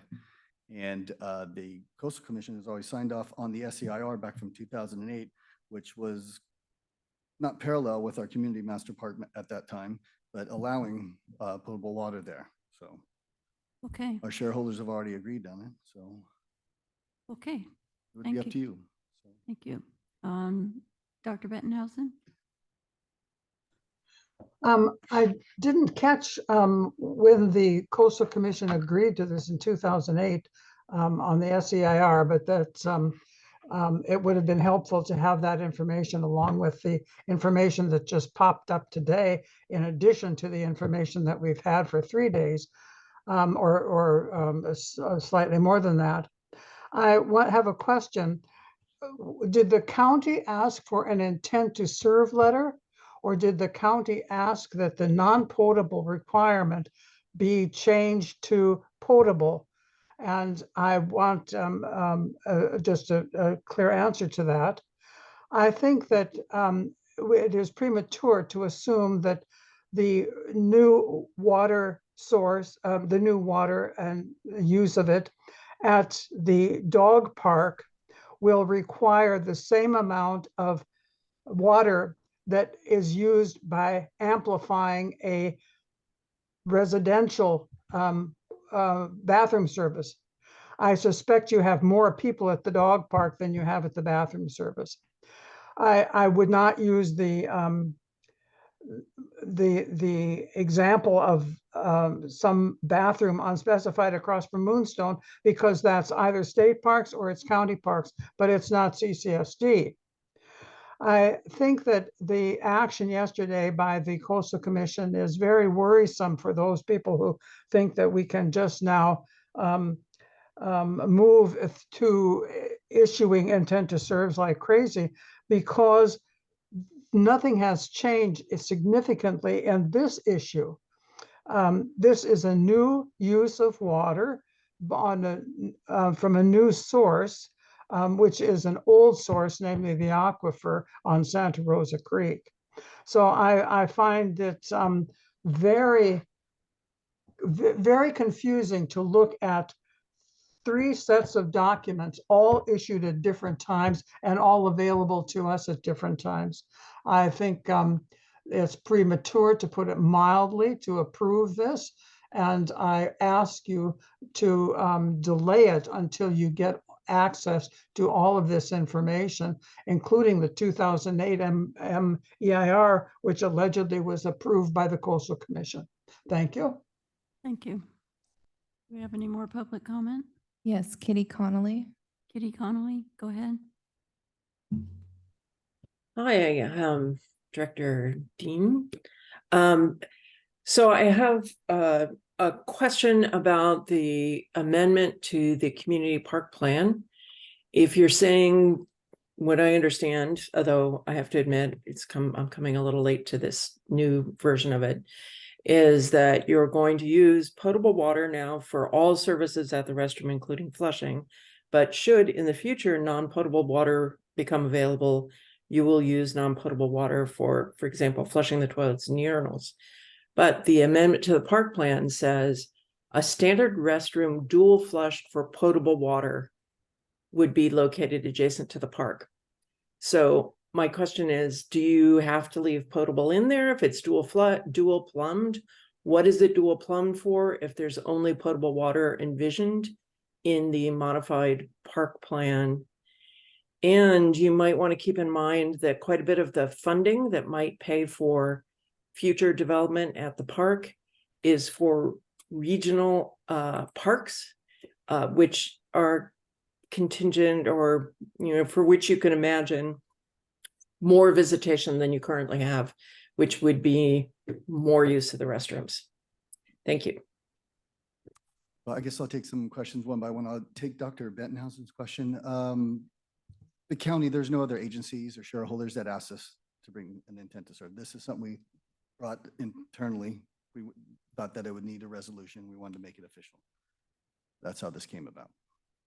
Okay, and dual flush, we all know what a dual flush toilet is. One is for liquids and one is for solids. Right, and dual plumb also would be obviously the non-potable for the toilet, and then the lavatory sink would be the potable water. And we already discussed the situation with the non-potable. Okay. Any other public comment? I know Ms. Stewart has a question. Yeah, the same people that raised their hands before are raising their hands again. Do you want to take a second? Well, we're kind of running out of time with our meeting. I'm going to have to extend again, and we haven't had closed session again yet. So I think we probably don't need to have repeat public comment. Well, if I take the person that's here in person, I have to take the people that's online again. So I apologize. Director Farmer. Thank you, President Dean. So the last paragraph on page 164, the first line says, the restroom permitted under the current wording of the Community Park Master Plan is limited to waterless designs. And then it says the design formally approved by the board at the May 20th, 2021 meeting was a water using restroom. And I seem to recall at that time that I brought up the idea, well, why don't we pursue a waterless toilet at the community park? And we were told, well, it wouldn't be, it wouldn't be healthy. That's basically what we were told because of the way waterless toilets operate. So, I went online last night, since it said here, well, at one point we actually had approval for a waterless toilet. So, which are known as also as composting toilets. So let me just read a couple of things. I know we're running out of time here in more ways than one. So composting toilets are well suited for rural areas or locations where water and or sewer facilities are not available. They are installed in national parks, golf courses, and roadside facilities in both the United States and internationally, and often found in regions of the world with severe water shortages, which we don't have now, but we've had in the past. That's me talking, okay? So there are a variety of different products with regard to waterless toilets. Some of them require electricity and have automated fans, some are passive and don't. But many products use solar panels to provide the electricity. In fact, Finland, Norway, and Sweden, they have composting toilets in their national parks. So I'm looking at it this way. And also, by the way, little item here, water savings. As much as 24% of daily water consumption is generated by flushing, making toilets at the top water consumer in an American household. Composting toilets are also environmentally friendly. Minimum natural resources are required for waterless toilets to function. So if it's good enough for national parks, it's good enough for our community park. And shouldn't we be looking like, hey, it's 2021. What is the best way that we can function on this planet to be as reasonable in our use of natural resources as possible? Well, like I said, yes, we have plenty of water now, and I'm grateful to see how much the wells are filled up right now. But this may not last forever, and we should be looking toward the future as to this particular situation. That's what I'm saying right now, and that's how I feel.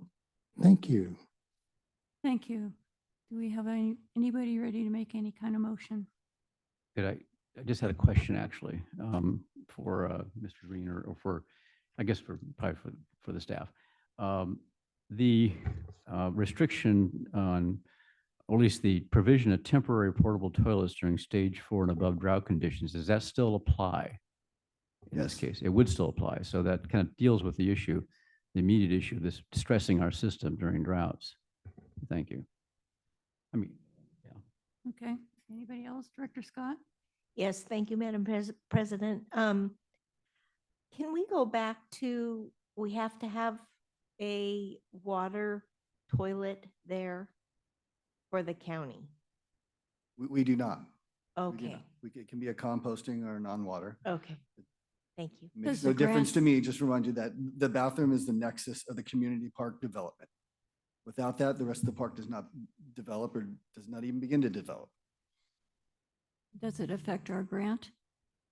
It would, It would affect our grant. yes. Okay, So you're saying in an emergency, we could use a waterless toilet? Was that a comment that I just heard? What would happen is basically what we did when we had the bank's interruption to their water service. We put a couple honey huts out there. This would obviously be for an extended period of time because droughts aren't for 2 days or for 2 months or for several years.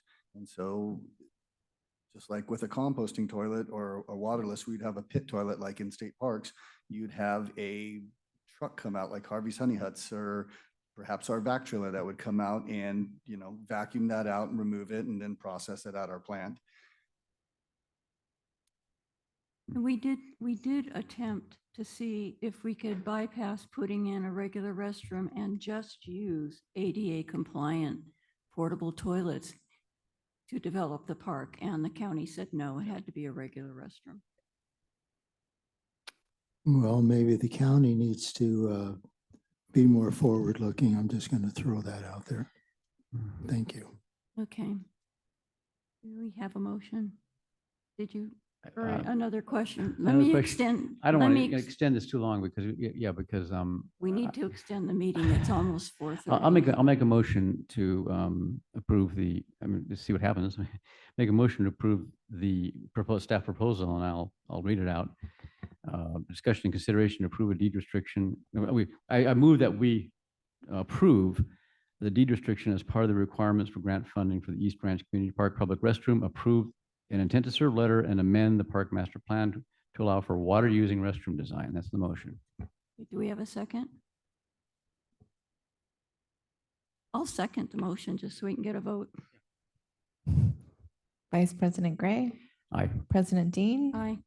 Director Thomas,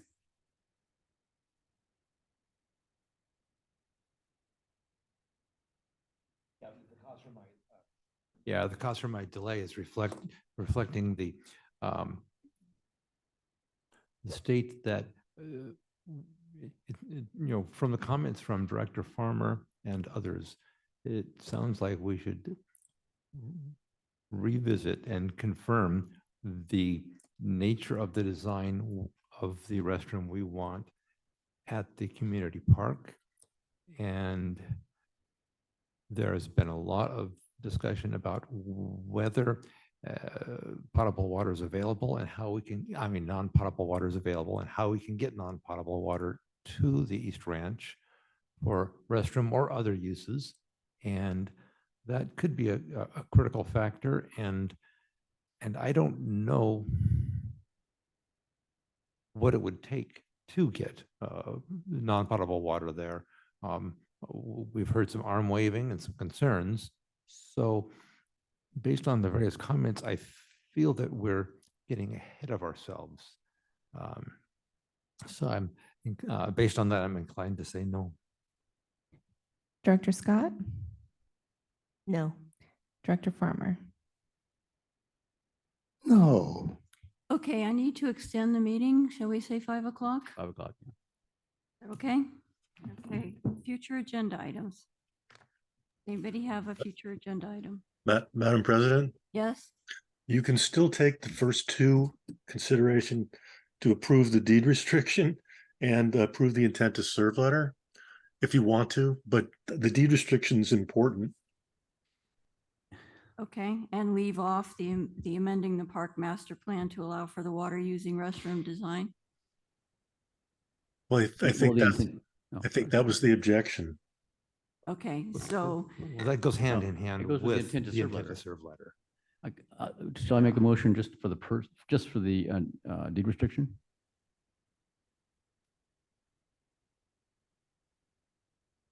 Okay, the intent to serve letter means we're going to be amending the park master plan to allow for Yeah. water using restroom design. Is that correct, Mr. Carmel? I'm sorry, could you repeat that? Okay, so Vice President Gray is asking if we need to just do a vote on the deed restriction as part of the That's it, yeah. requirements for the grant funding for the East Ranch Community Park Plan, and not do the motion for the intent to serve letter and amending the park master plan to allow for water using restroom design. He's correct. Okay. Okay. So with Chair's indulgence, I'll make the motion to approve a deed restriction as part of the requirements for grant funding for the East Ranch Community Park Public Restroom. Period. Okay, we have a vote. Vice President Gray. Aye. Director Scott. Aye. Director Thomas. Aye. Director Farmer. Aye. President Dean. Aye. Okay, so we'll bring back the other two parts for further discussion later. Okay. And could I make a request? Yes. Could we have our attorney explain to us what we need to do to be able to approve an intent to serve letter and amend the park master plan to allow for water using restroom when we bring this back? When we bring this Yeah. back. Okay. I also move we extend till 5 o'clock. I thought I did. Oh, I did? Okay. Aye. Aye. Yeah. Well, whatever. Aye, aye, aye. Okay, future agenda items. Does anybody have any future agenda items, Director Scott? Thomas, sorry. Thank you, Madam President. And just one, we put a lot of effort into crafting what I think is truly a world-class and excellent general manager performance evaluation process. One thing I've learned from CSDA, almost every time they talk about a board evaluating general manager performance, the next thing they discuss is the board evaluating its own performance, the board self-assessment. And we don't seem to have such a process, and I would recommend that we discuss and consider establishing a process for assessing board performance. And partly from the reason that all the advice is when things are performing well, that's the time to put good policies into place. Because in my opinion, this board performs very well. Good time to put in place that process for a continual improvement and for flagging if things go south. And there's software to do that. Okay, Director Farmer, you have a future agenda item? Oh, not so much a future agenda item. I was just going to follow up on what Director Thomas just said about the board evaluating itself. I would just like to evaluate our current, but soon no longer, board president, who has done an awesome job. Is she perfect? No, but this is the most hardworking,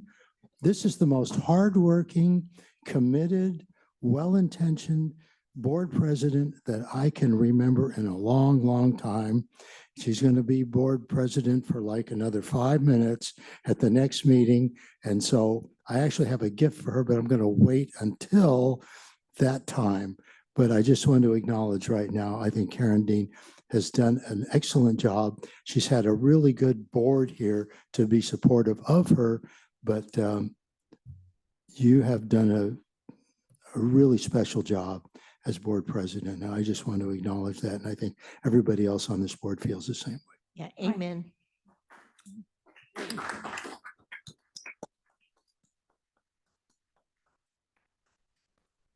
Thank you. And I've had a wonderful board to work with and wonderful staff to work with that have been supporting me throughout the way. And our legal counsel, Tim Carmel, who I call on quite a bit, and who also tells me when I'm doing something not quite right. So I appreciate that. But I'd like to have a conversation with Director Farmer later to find out what parts I wasn't so perfect on. So, okay, any more future agenda items? Yes. Pardon me? Yes. Yes, this is going to come back when we get more information. Okay. If there's no more future agenda items, may we have Mr. Carmel introduce closed session? We do have 2 hands raised for For- future agenda Oh, items. good. Go ahead. Crosby and Laura Swartz, followed by Tina Dickinson. Okay. Yes, good afternoon.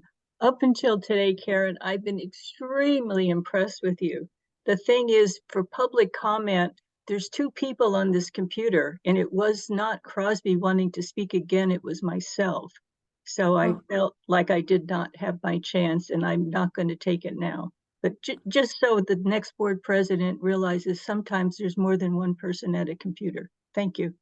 And Thank you did, and you are a fantastic president and a good campaign manager besides. Thank you. And I don't see the hands that are raised, so I didn't know it was you that had your And hand. I can't tell when it says Crosby and Laura Swartz and I call on that name. Yeah. Is there any way you can separate your names on Zoom? They can both log into 2 different Zoom accounts. Okay, because that would be helpful to know we're not repeating someone. Yeah. Okay, you had another. Tina Dickinson. Okay, go ahead, Miss Dickinson. Well, President Dean, it's actually for the next item, but oftentimes that gets overlooked. So I just wanted to be sure I was in there. Thank you. We'll make sure that when he introduces the item, we'll call you back for public comment. Hey, Mr. Carmel, do you want to introduce closed session? Thank you, Madam President. The board will now adjourn to closed session for a conference with real property negotiators pursuant to Government Code Section 54-956.8. The property is 2950 Santa Rosa Creek Road, assessor's parcel number 013-081-075. That's the SR4 well site. The agency negotiators are General Manager Matthew McElhaney and District Counsel Timothy Carmel. The negotiating party is Coast Unified School District. Under negotiation is the price and terms of payment for a lease or an easement or a fee purchase of the property. Thank you. And we will be having a report from closed session at the end of closed session today, correct? That's correct.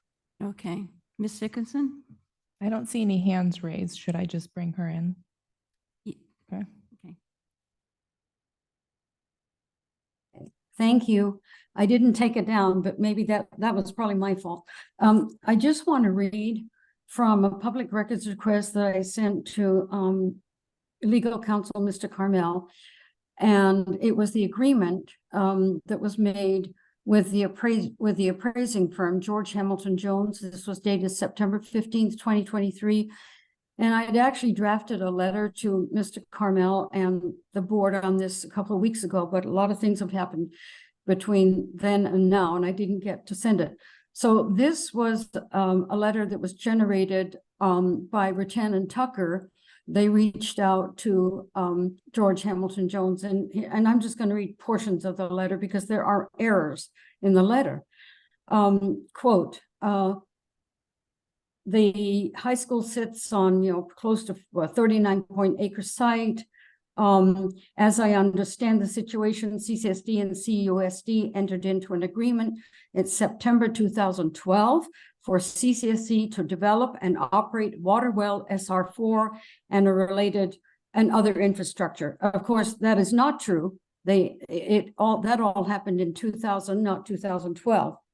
Then he goes on to say, I understand that the purpose of the appraisal assignment is to estimate the fee value of the high school site and in paren larger parcel, exclusive of the school improvements, and to value the various easements to be acquired. And then he says, the intended use of the appraisal is to establish the basis for an offer by CCSD to purchase the appraised easements from the CUSD. The assignment does not include an estimate of the value of a water rights easement for CCSD to access and use the 500 acre feet of unappropriated water per calendar year. That is incorrect. I think, as you all know, that is 218 acre feet per the March 2019 State Water Resources Board license. He also says such paired sales, such as this particular site, are not readily available, and an exhaustive search for such sales is beyond the scope of this assignment, but he does offer a couple of ways where an appraisal can be performed and they can come up with something. Now I'm still quoting, based upon our estimate of time necessary to complete the assignment, the fee for our services will be $9,500. We expect to complete the assignment within 45 to 60 days of authorization. Well, we're now November 15th. This was written September 15th. So I'm assuming they may have completed some part of it or all of it, of the evaluation and appraisal. In addition, testimony, court appearances, and depositions will be billed at $475 per hour. I just wanted the public to be aware of this, and also for Mr. Carmel to realize that there were errors made in giving information provided to Rattan and Tucker. Thank you. Thank you. Is that it for public comment? That is it. Okay.